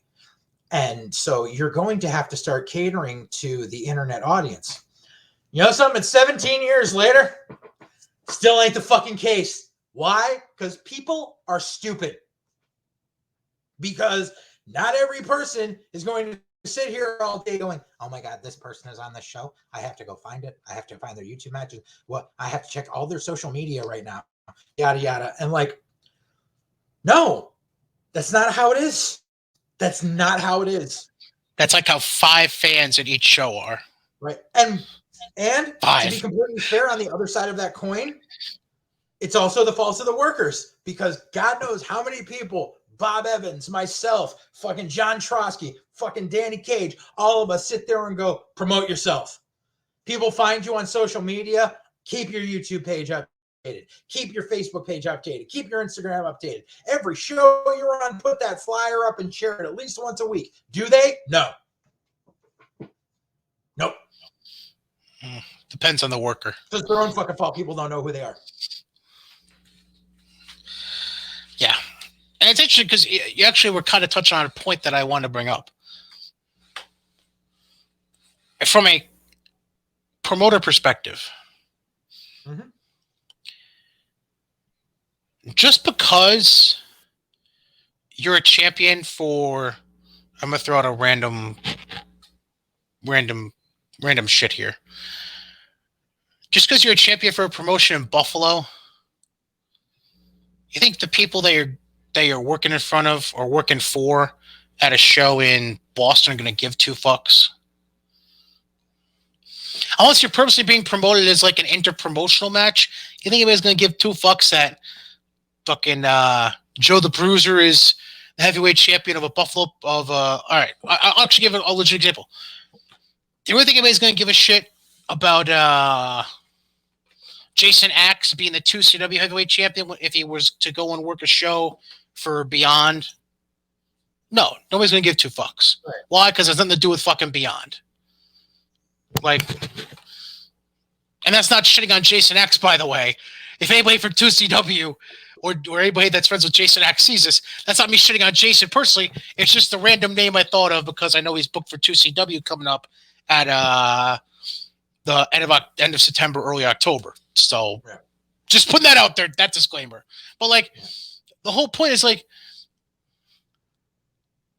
talent are going to shows across different promotions to put themselves out there, not necessarily to just collect belts. So really, it's on the promoters because they're just being marks for themselves at that point. Like, it's just the whole goddamn thing is pointless and whatever. It's never going to stop, so I'll just let it go. All right, back to this for a sec. Go back to AEW TF. Can we just fire Brandon Cutler? Like, I know it's not going to happen because he's the menage a trois partner for Matt and Nick in bed, but He doesn't do anything. Like, he doesn't do anything. Most of the people on the AEW roster. But I mean, like When's literally. the last time Solo Camarado did anything? But he's on TV every week and still does nothing, basically. He carries a camera. He carries a camera and then does freeze spray on the backs of Matt and Nick and Kenny after their matches. Like, it's like I'm gonna get this straight, because going into the debut of AEW, Matt and Nick, one of the stories they were pushing through their YouTube, I know you probably didn't watch it, so I'll go over it for you. One of the stories they liked telling was Brandon putting in the work, stepping away because he wanted to get his family going. Then he's been trying to get back in the business and rebuild his brand, and had never had a contract anywhere or whatever. Was barely making ends meet, so they wanted to help a guy out. So they were building it like they were going to make him a feature in AEW. And instead, you spent 2 years portraying him as a young boy. Wacky. Yeah. You're treating him like one of the young boys from New Japan. So you're telling me the Young Bucks promise someone stardom and then treat them like shit? Well, I don't know if they actually promised him stardom, but the way they put together the YouTube features involving Brandon Cutler were leading at least some people to think this could be one of their... somebody believed that someone was going to get higher than where they are.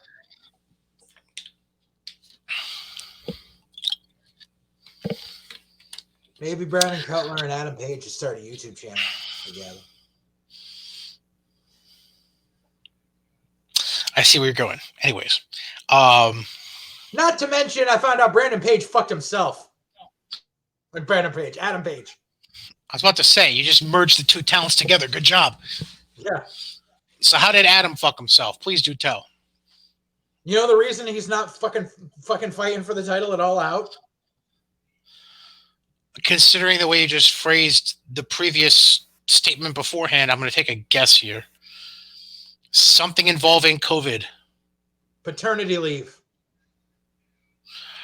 Oh, I did hear about that. Yes. His wife's having a kid. I did hear about that. The guy who works 1 day a week needs 3 months off for paternity leave. It's not like you don't fly to fucking wherever and then fly back. 1 fucking day a week. Maybe 2 if you were on Rampage. Maybe 2. This goes along with that fucking bullshit, and God forbid, I used to love the fucking Revival, even when they fucking went and fucking turned tail and fucking went to AEW. I still love the fucking Revival, and then fucking Dax Harwood had to go and post that bullshit about missing his daughter's recital because he's on the road. Motherfucker, you're not on the road. You have an indie schedule at best. 1 day a fucking week. Sometimes you're not even on TV. You're not even there. So you're talking 2 days a fucking month. Suck a fucking dick. You want to know why you're not getting pushed? Because you're not fucking pushing yourself. I mean, great. No, okay, sorry. The Revival were a fucking token signing by the Bucks just so the Bucks could fucking treat them like shit. We all know that. Adam Page, sorry, no, there's a chance you were finally getting pushed into this fucking main event that there was this supposed 2-year build to, and you fucked it up. Sorry. No sympathy. Okay.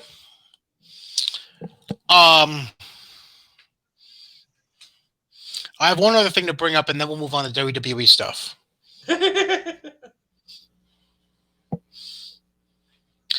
And this is something I got into a legit argument about with a group of people while Dynamite was on the air last week. Oh, boy. Why are we booking Sting when he can barely walk down a fucking ramp? Because reasons.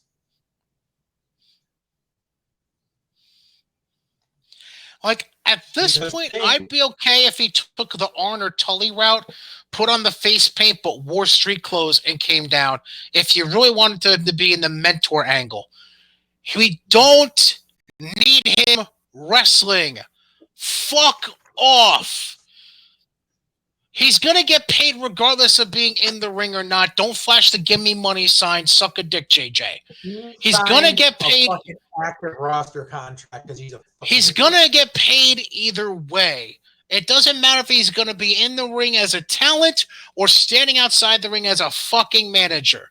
He's gonna still get paid. Tony Khan is running hold on. Tony Khan is running a charity. He don't give a fuck. He's a mark wrestling fan who happens to have kind of sort of running a wrestling company. He's not gonna fire Sting because he can't wrestle. He's gonna, if anything, he'll double his pay because he's bringing in such great stuff for Darby being his mentor. Sting is still gonna get fucking paid. All right. We don't need him in his gear. We don't need him getting in the ring. We don't need him doing anything physical unless maybe it's to break up a run-in by another manager. We don't fucking need it. Stop booking him as a wrestler. Let him fucking die as a talent and be a goddamn manager. Let him take the Tully route. Let him take the Arn route. Let him take the Jake Roberts route. He doesn't need to fucking wrestle. Let it die, Steve. You're right. Steve, let it die. You can't do it anymore. You haven't been the same since you got fucking hurt. Him and Flair still think they can fucking go. They think that, oh well, you know, I've got something left in me. No, just it's old warhorse syndrome, dude. It's sometimes you don't know. It's horrible. Like, granted, I'm not a fan of Rock and Roll Express getting in the ring. But at least Ricky can still kind of do something. Ricky and Robert can still go, dude. Like, Ricky and Robert they can still go. Sting can barely walk, let alone wrestle at this point. Rick just had a heart replacement 2 years ago. And honestly, even before the heart replacement, he hadn't been himself since fucking TNA Part 1. Let it the fuck go. Accept the fact that you're old. Thank you. Accept the fact you're old and can't do what you used to do. Being around the business is enough. Going to WrestleCons and doing autographs for 4 hours is enough. You're still going to get paid for that stuff. You can still market yourself in your local community as a fucking local hero if you want to. There's ways to make revenue. Fuck it. NFT stuff at this point. Do other shit. Don't rely on getting in a fucking pair of boots and tights and getting in the 20 by 20 or 16 by 16 or whatever the fuck the size of the ring is you're going to. Stop it. Stop it. Stop it. All you're doing is ruining your legacy and your reputation and potentially your fucking long-term health. Fucking stop it. Yeah. I'm not disagreeing. And this isn't just a thing for Sting and Flair. Like, it's not even a thing just for them. Fuck it. I'll put that on Goldberg too. Bill, you haven't been able to do shit right for years. You almost paralyzed The Undertaker in Saudi Arabia.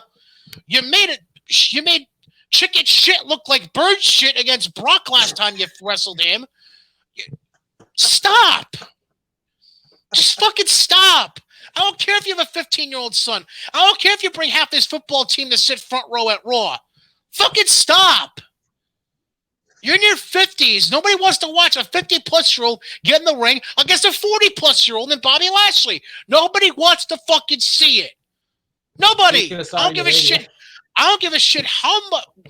Well, Saudi Arabia is still 20 years behind us in pro wrestling, apparently. They think Bill Goldberg is still 1997 Goldberg. Fuck off. Stop. Let it go. Let it go. Speaking of, like, I'll even put this out there because I came to terms with this over the past week. I know you've been on it too, so I'm going to join the bandwagon. Bobby Fish, let it go. You can't spend more than 6 months without getting hurt. Bobby, I love you. This is from me. This is from your boy Brian, all right? Okay, man to man, 518 to 518. Fucking stop. Spend time with your girlfriend. Spend time with your daughters. Stop it, okay? We love you. Fucking stop it. Damian Priest, take your receding hairline and go back to Manhattan. All right? Yes. Fucking stop it. Who else am I missing? Who else am I missing here? I feel like there's more people I could be mentioning here.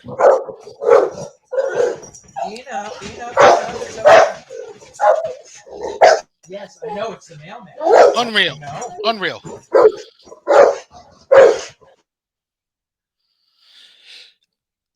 I can't. I can't. I'm at a point where I'm almost at a point where if I turn on my TV and see anybody over the age of 40 coming down the ramp, I'm just gonna say fuck off. Come here. Give you a cookie. I'll give you a cookie. You gotta come down. Yeah, be a good puppy. Be a good puppy. Oh, just I can't. Man. He does not like the mailman. Am I missing anyone? I'm trying to think off the top of my head. Let me look through. Oh, okay, all right. I'll give another one. I will give another one. Okay. Now this may come out as sacrilege, but I don't care. Ray, let it go. Yeah. Ray, it's not. Ray, it's not Halloween Havoc 1996. I'll give you one more. Fucking Samoa Joe. Jeff Hardy. Jeff.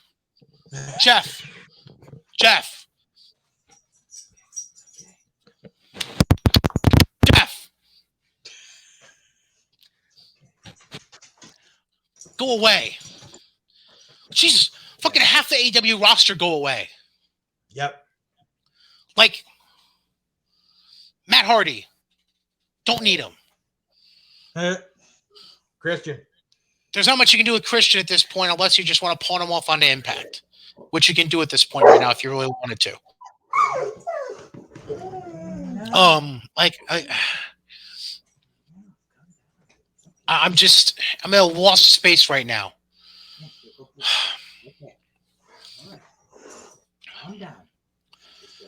Who else? Who else is in that age range? I don't know. I don't know.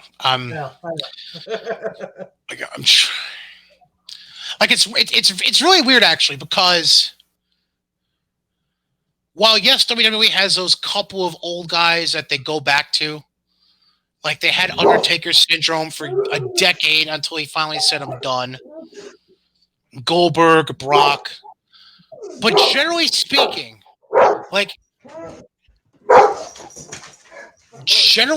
if you take away those on again, off again guys, and you focus in on the old guys they actually have full time, I don't know how, but they actually have older guys that can still go. Yeah. Like you still have AJ, you still have Drew, you still have Orton. Trying to think off the top of my head. Cena, we'll see. I don't know. We'll see what happens at SummerSlam. Nakamura isn't exactly young anymore, but he still has it. Edge can still go. Rude, Ziggler.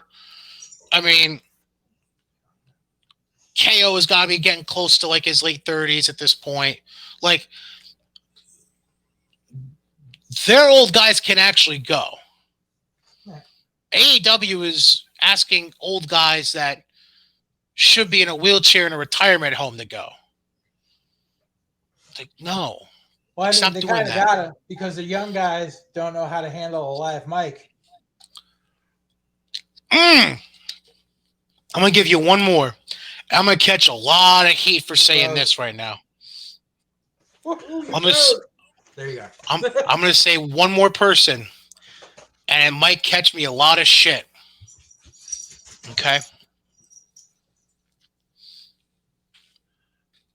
Chris Jericho. Well, yeah. It's a given. Let it go. Go make music. Go raise your kids. Let it go. Let it go. don't know the rest of the words. Someone just stop. Me neither. Like, I almost wish, this is going to sound awful, but it's honest. I almost wish they would just say, fuck it, and make Jericho, MJF a career match at All Out. Right. And have MJF go over. It's not even happening All Out, dude. It's happening on Dynamite tonight. But if I recall, if Chris goes over, that puts him at 2-2.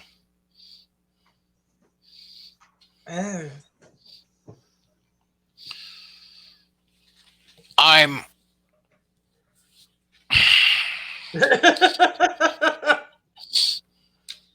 suffering right now. I'm suffering. No. All right, let's get to WWE talk. I'm trying to think if there's been any. Max Caster trying to sell his shit on eBay because he's losing his job. No, because Max Caster is a wannabe rapper. Cass is a wrestler. I'm trying to think if there's anything remotely interesting from the past week of TV. The Cena Reigns segment to start SmackDown last week. It was what it was. They signed. That's funny. Yeah. They hot-shotted the IC title match onto SmackDown instead of doing it at SummerSlam because fuck the IC title, apparently. Nakamura was going to be in Connecticut doing a charity gimmick. I showed you the shit. Yeah, I know, but it's WWE. They have a charter plane. Like, what are we doing? Dude, it's during the day on Saturday. He can't very well get from Connecticut and leave at 4 and be there for. I'm sure people are going to be crying if Apollo Crews suddenly didn't show up to the event. Just say it, dude. Like, so Nakamura's the new IC champ. I'm going to guess won't defend it this weekend. No. I got angry enough about old men. I'm not going to get angry about that now. Profits and Alpha Academy, who cares? I'll say Seth and Edge have done a really good job building up this match for SummerSlam. Yeah. And I think Baron Corbin is he fucking stole the Money in the Bank briefcase. I think they purposely did that just so they can drag it out a little longer as to when Big E's going to cash in. Because now they're just they're doing the fucking Cody fucking Sandow fucking gimmick. Yeah. I don't know why I've been enjoying this shit with Baron Corbin so much, but it's just been funny to me. I don't know why. Yes, it's been funny. Your typical contract segment with Bianca and Sasha, whatever. Which, Raw. They weren't on the house show this weekend. Yeah, I heard about that. Just keep fingers crossed for it. Yeah, I don't know. RK Bro is reunited. Good for them. For now. They get a tag title shot just so either A, they're putting the belts on, or B, Orton's going to permanently turn on Riddle. One or the other. I don't know. I'm leaning towards them getting the belts, but we'll see. Yeah, because now they announced the stuff for the next Saudi show. I think they're just gonna. I think the original plan was to put the tag belts on Mansoor and Ali, but now they're doing a King of the Ring final, so they're just gonna make Mansoor the King of the Ring because Mansoor wins all. I like the way you put that. Thank you. What else? Anything remotely interesting? It looks like they're trying to turn John Morrison face. Yeah, that's been a long time coming. He's more over now than he ever has been, and now's the time to pull the trigger. And like I said it a few weeks ago, like they never got to do a definitive Miz versus Morrison fucking feud. Correct. So I could see that being interesting. Anything else interesting? No, not really. Not really. The end of the show was cringy with Bill and LSD. Yeah, so that's that. Did you see this shit over the weekend with the house show with Big E coming out taunting Lashley in a towel? No. You can find this shit online. Like it was like New Day versus Lashley and I think MVP. And fucking Big E just comes walking out in nothing but a towel, just taunting fucking Lashley. Oh, with the briefcase? The aisle. What? Not with the briefcase, just in a towel. Because he doesn't have the briefcase right now because Corbin stole it on Friday night. Continuity. Some people know how to do it. That's amazing. Yes. Did you ever watch NXT, by the way, last night? Yes. I watched. I had to watch. I had to DVR and watch it when I got home because I was out. Yes, opening match, Dragunov and Strong. I was trying to pinpoint how originally. All right, I think I pinpointed the spot where Dragunov got busted, but I'm glad it turned out the way it did and not the other way. The way I originally thought. Yeah. So from what I saw, it came in a spot where he was trying to do a belly to back, and either Strong deadweighted him on accident, or didn't jump high enough for the arc, or Dragunov just wasn't strong enough to get the arc he needed on it. And it basically looked like Strong's back. What I originally thought, he busted his nose. Now, obviously, he comes out later. It turns out he just got a gash above the bridge of his nose, like level to his eyebrows, essentially. So thank God for that on their booking end. Yeah. But yeah, that looked a lot worse than it turned out to be. Because again, I don't know if you thought the same thing, but I certainly thought broken nose. Yeah, but I gotta be honest. I thought originally that was a broken nose when I saw that, just because of how much blood was coming out originally. Yeah.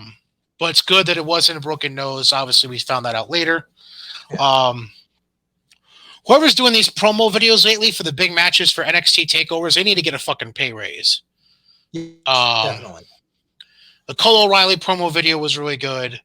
The one they showed with Cross and Joe before the ending of NXT, before the ending of the show with Cross and Joe tearing down the CWC, that was good too.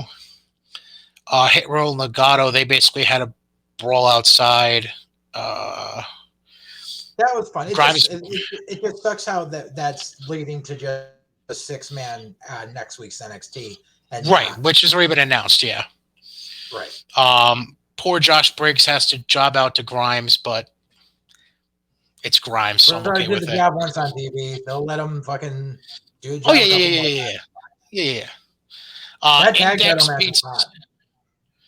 Yeah. Index beats Robert Stone and Kamea.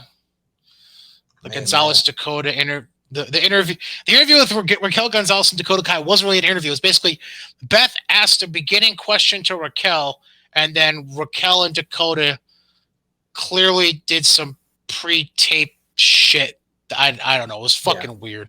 You skipped over Indy proposing to Dexter.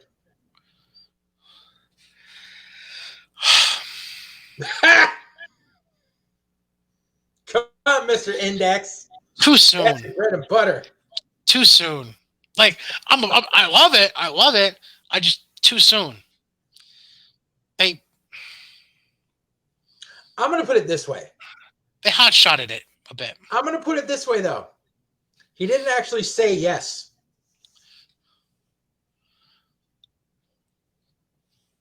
The fuck do you mean he didn't say yes? He didn't say yes. He took the ring and put it on and looked at her. Didn't say yes. He nodded his head yes. Did you not see him nod his head yes? He didn't say it.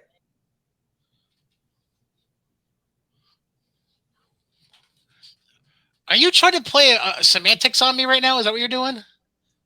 I'm telling you, this is where they're going to go with it. You know why? You know how I know this?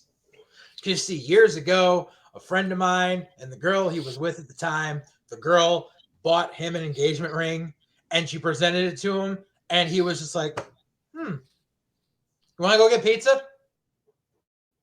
Guess what? They're still not married.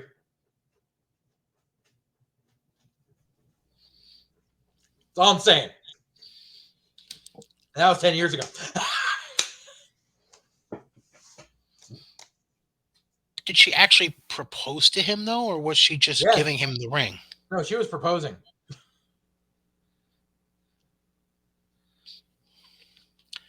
I don't know. That just seems a really... That seems like you're... That'd be really, really... They're going to move Indy up to the main roster, and she's going to start acting like every guy wants her, because, you know, they did the same thing with fucking worthless Garza. You know, proposed to his fucking girlfriend in the NXT ring, and then they bring him up to the main roster, and he's hitting on everyone. That's a bit much. That's a bit much, considering. Well, I'm not going there. I'm not gonna stoop to the level of other podcasts. I'm just gonna shut up. Don't worry about it. Okay. Our boy Carmelo Hayes. Go. Formerly known as Christian Casanova, gets the dub over Duke Hudson. So it's him and Odyssey Jones in the finals of the NXT Breakout Tournament next week on NXT. I've got hope for it. And then you already mentioned the banger of the NXT Tag Title match, MSK retaining over Imperium after Walter tries inserting himself, but then Dragunov comes out and beats on Walter, while MSK counters out of the Super Eurobomb, I think is what they call it, and then Lee got the roll up, I believe, on Eichner, something like that. That if you want the exact finish, go look it up. I'm pretty sure it'll be on Peacock within 24 hours, anyways. Now, I mentioned we're skipping the hot list because we got two special events to go over quick before we wrap things up. We got SummerSlam coming up Saturday. We got NXT TakeOver 36. So let's dive right into it. You want to just go in chronological order? Just do that? Sure. All right. Let's start with Saturday night SummerSlam. By the way, both events are 8 p.m. start times. SummerSlam pre-show at 7. The main card at 8 on Peacock. Same thing for TakeOver. I believe TakeOver, if TakeOver has a pre-show, it'll probably be at 7:30, I assume, and then the card starting at 8. But anyways, to SummerSlam, no particular order. We start with the highlight match of the night: Eva Marie against Alexa Bliss. Oh Jesus! That's about right. I guarantee Eva Marie's not even going to work the match. Oh yeah, it's gonna be Doudrop, because Doudrop is Eva Marie and Eva Marie is Eva Marie. It's all one and the same apparently at this point. And by Doudrop I mean Piper Niven. I'm sorry, Piper, I didn't mean to call you Doudrop. My bad. Drew versus Jinder. Stipulation because of Drew winning his handicap match this week on Raw that Veer and Shanky are barred from ringside, which you know is not going to happen. They're going to come out at some point. Hey, at least it didn't end up being a Punjabi person match. Thank God, because there's no need for it. What else we got here? The last match on the card as of right now that has no title implications: Edge versus Seth Rollins, which I'm gonna go out on a limb. I don't think it's a very big limb, but it's a limb. I'm gonna say that has all the potential to making of being match of the night. Yeah. Like, Roman and Cena is going to be a banger, one would assume. There's potential there with the triple threat for the Raw Women's title. There's potential with Bianca and Sasha. But I think at the end of the night, we're going to be looking back and saying Edge and Seth match of the night overall. All right. The championship matches. First off, we have AJ and Omos defending the Raw Tag titles against RK Bro. Again, I think we're both of the assumption RK Bro is probably getting the belts here. Am I correct on that? Yeah, probably. All right. Sheamus and Damian Priest for the U.S. title. I have my fingers crossed and every prayer to God that it's not going to be the challenger becoming the new champion. Yeah. But I can tell by the look on your face you want Sheamus, so we'll just move on. Let's see here. Bianca and Sasha for the SmackDown Women's title.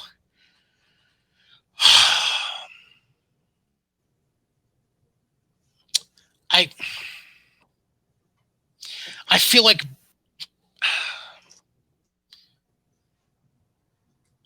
the booker in me says Sasha wins and they have a tie-breaking match at Survivor Series.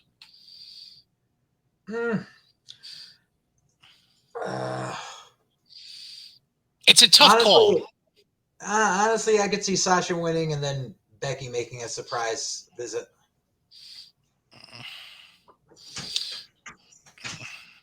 Therefore, moving her from Raw to SmackDown, by the way. That would be interesting, actually. Yeah. Usos defending the tag titles against the Mysterios.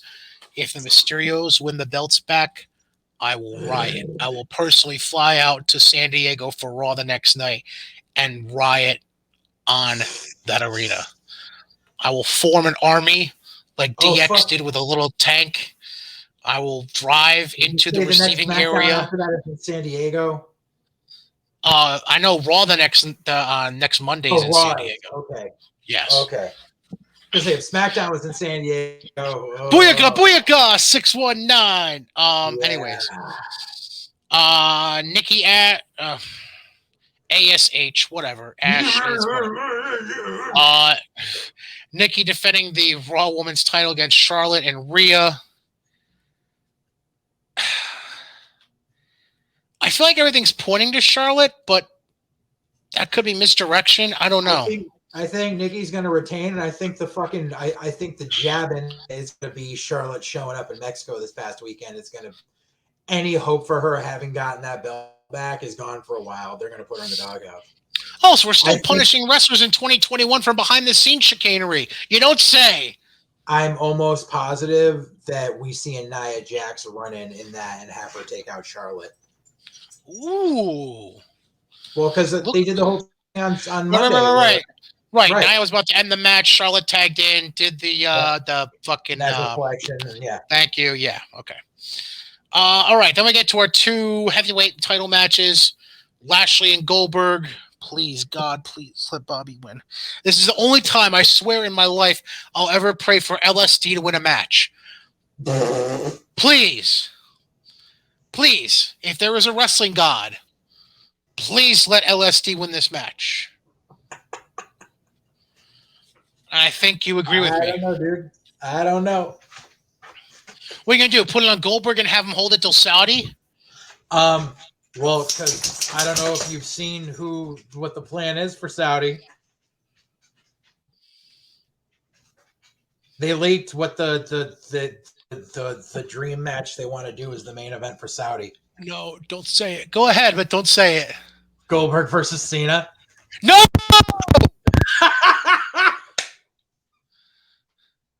No! No!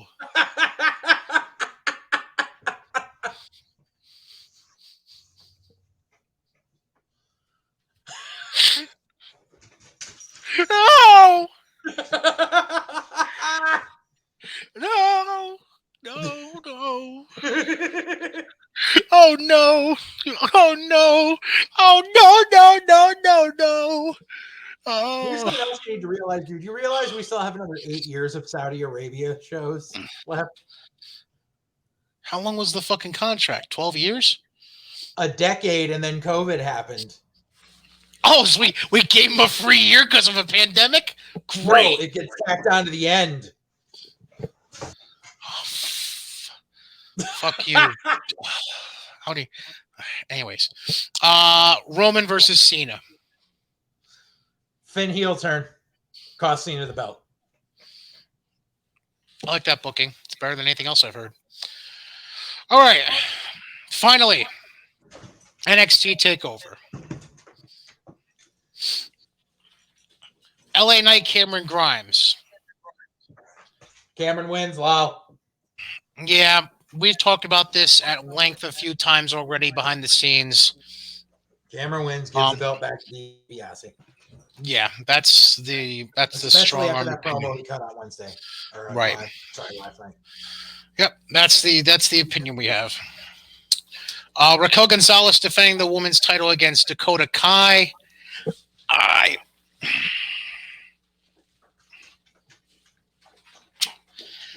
I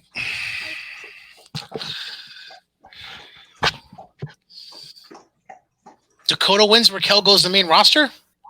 No. Not yet. Anytime soon. Not anytime soon. Okay. All right. I thought I'd throw it out there. Yeah. Walter and Dragunov for the NXT UK title. I mean, it all depends. Like, that's a hell of a fucking response. Thanks. See, here's my issue. Everyone talks about how amazing of a match Walter Dragunov won was. I couldn't get into it. I don't know if it's because it was in an empty arena.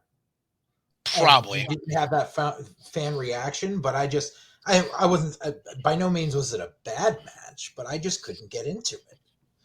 Okay. So here we've had this build to it. Now they have fans there. Of course, it's the partial fucking fans because it's right CWC. Right. Because God forbid they took the show on the road to Vegas, but whatever. Go ahead. Right. See, that's the thing. If they did this in Vegas like they did with the other takeovers and shit, you would have such a crowd reaction for that fucking match. I mean, look at the crowd reaction they had for fucking Dunn versus Walter the night Dunn dropped it to him. Like, fucking insane. I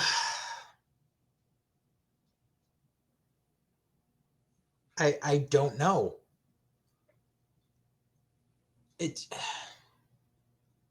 For all the people that Walter has taken away, for someone as small as Dragunov to take it off of him, just it doesn't sit right with you. It doesn't sit right, no.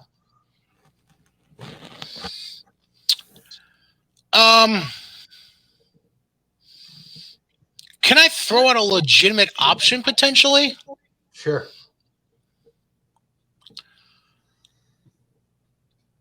Let's assume Walter retains. Mm-hmm. Considering we discussed before about NXT UK on here. Yeah. There seems to be this one-upsmanship that needs to happen at some point between two different guys. What if Trent Seven took it off him? We have to see what happens on UK this week. Because Mustache Mountain's going for the tag titles this week.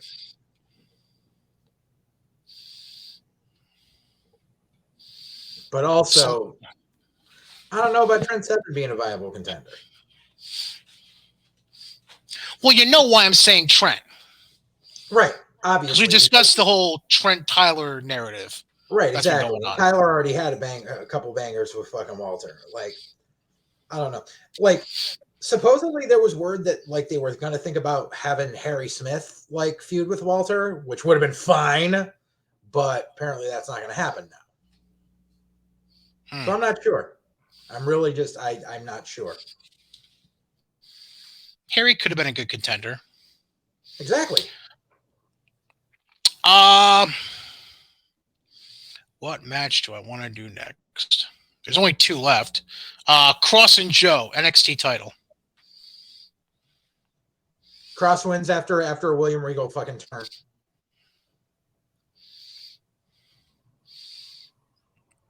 Regal turn? You think really? I said a few weeks ago.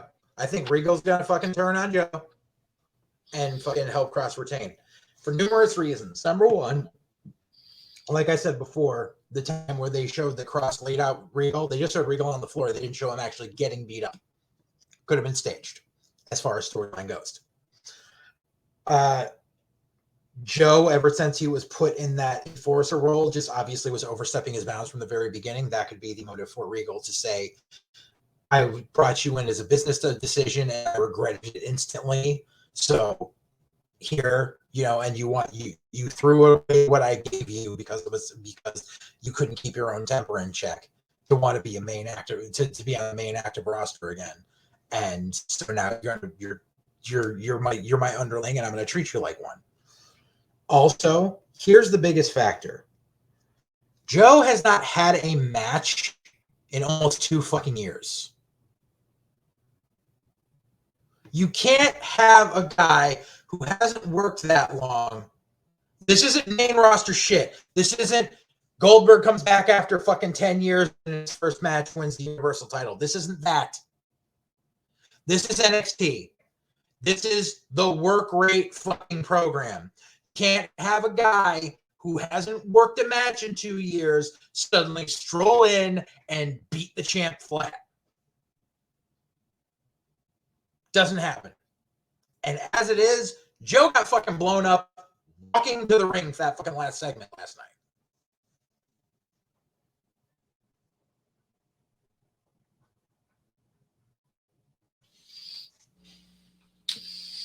I don't know. It's not that I don't see what you're saying. I don't know. I'm very 50-50 on this match. Plus, it would be too obvious to have him lose with him be appearing on the main roster right now. It would be just too fucking obvious.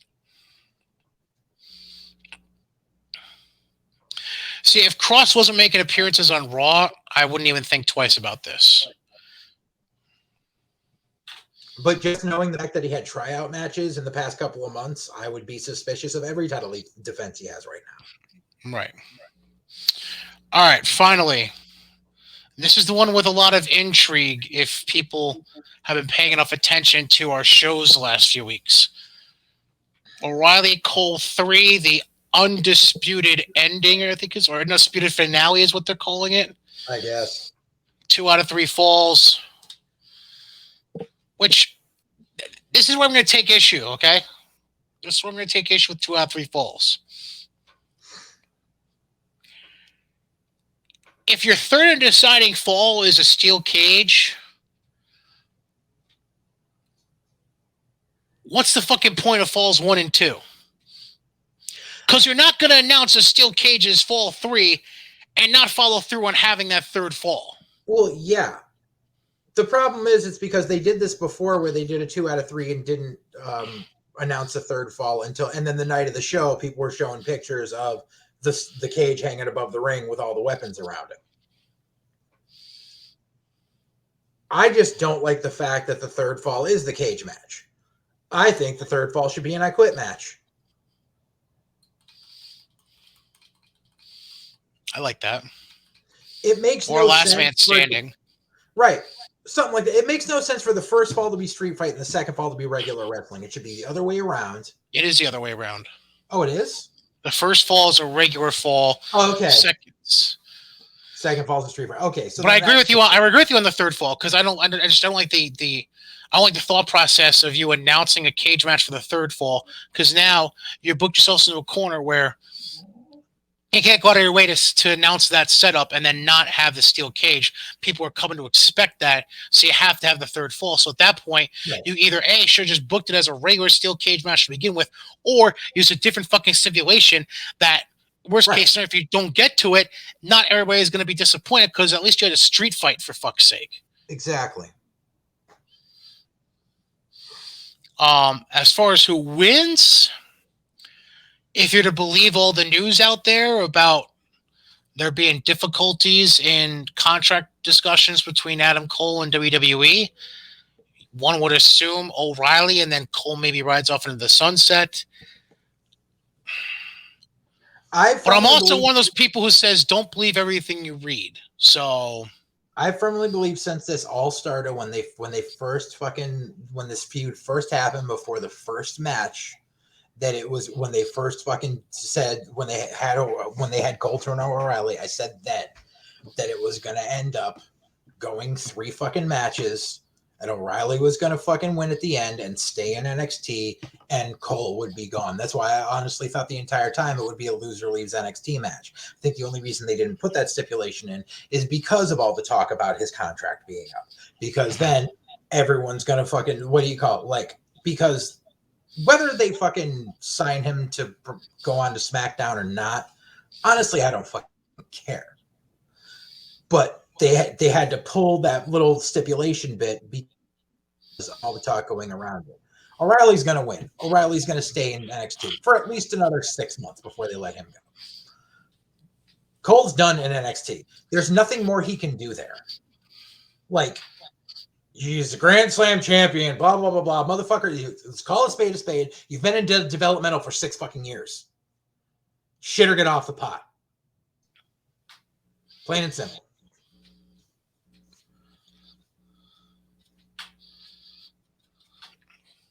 Yeah, I mean, we're 90% of me agrees with you. It's just that other 10% again. Like, I only believe half of everything I read, so it is what it is. Get Adam Cole off my TV, and I will be happy. I don't care where. Get him off my TV. I am well aware of that. All right. So, anything else, Buttercup? Eh.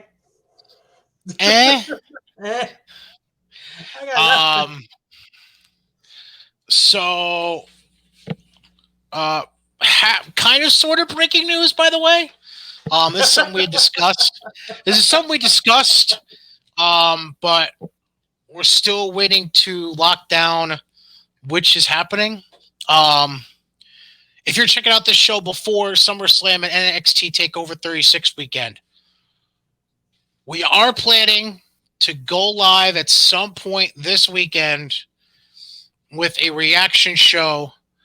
As of right now, we are leaning towards, based on our schedules, we are leaning towards Sunday night after TakeOver. It will be a follow-up announcement on Twitter, on Facebook. So if you're not following us, at Brian Cady is the Twitter handle. At JJ_Alexander is the Twitter handle. Our boy Tom Goz, who runs Godzilla Media, is at Tom Goz, TOMGOZZ. Make sure you're following us. We'll get the updates out, and all that jazz. So, yeah, just so you know, that's the deal, yo. So we're gonna. This is the first time we're gonna do it up big, in regards to like a Big 4 weekend. So yeah, you gotta do it. That all being said, that wraps up episode 14. 1-4. We can this show can almost drive. Episode 14 of White Heat, presented by Godzilla Media, of course, sponsored by our friends at Mohawk Honda in Scotia, as well as Johnstone Supply in Troy. And one last thing real quick. Don't forget my boy Goz. He's going to be hosting Monday Night Football every Monday during NFL season at Smoky Bones on Central Avenue in Albany. So if you want to check that out, make sure you go do that. Great barbecue food, and it's Goz. So if you don't like him, fuck off. That being said, I'm Brian. That's JJ. And we'll catch you next time on White Heat. Peace out, Girl Scouts. Later.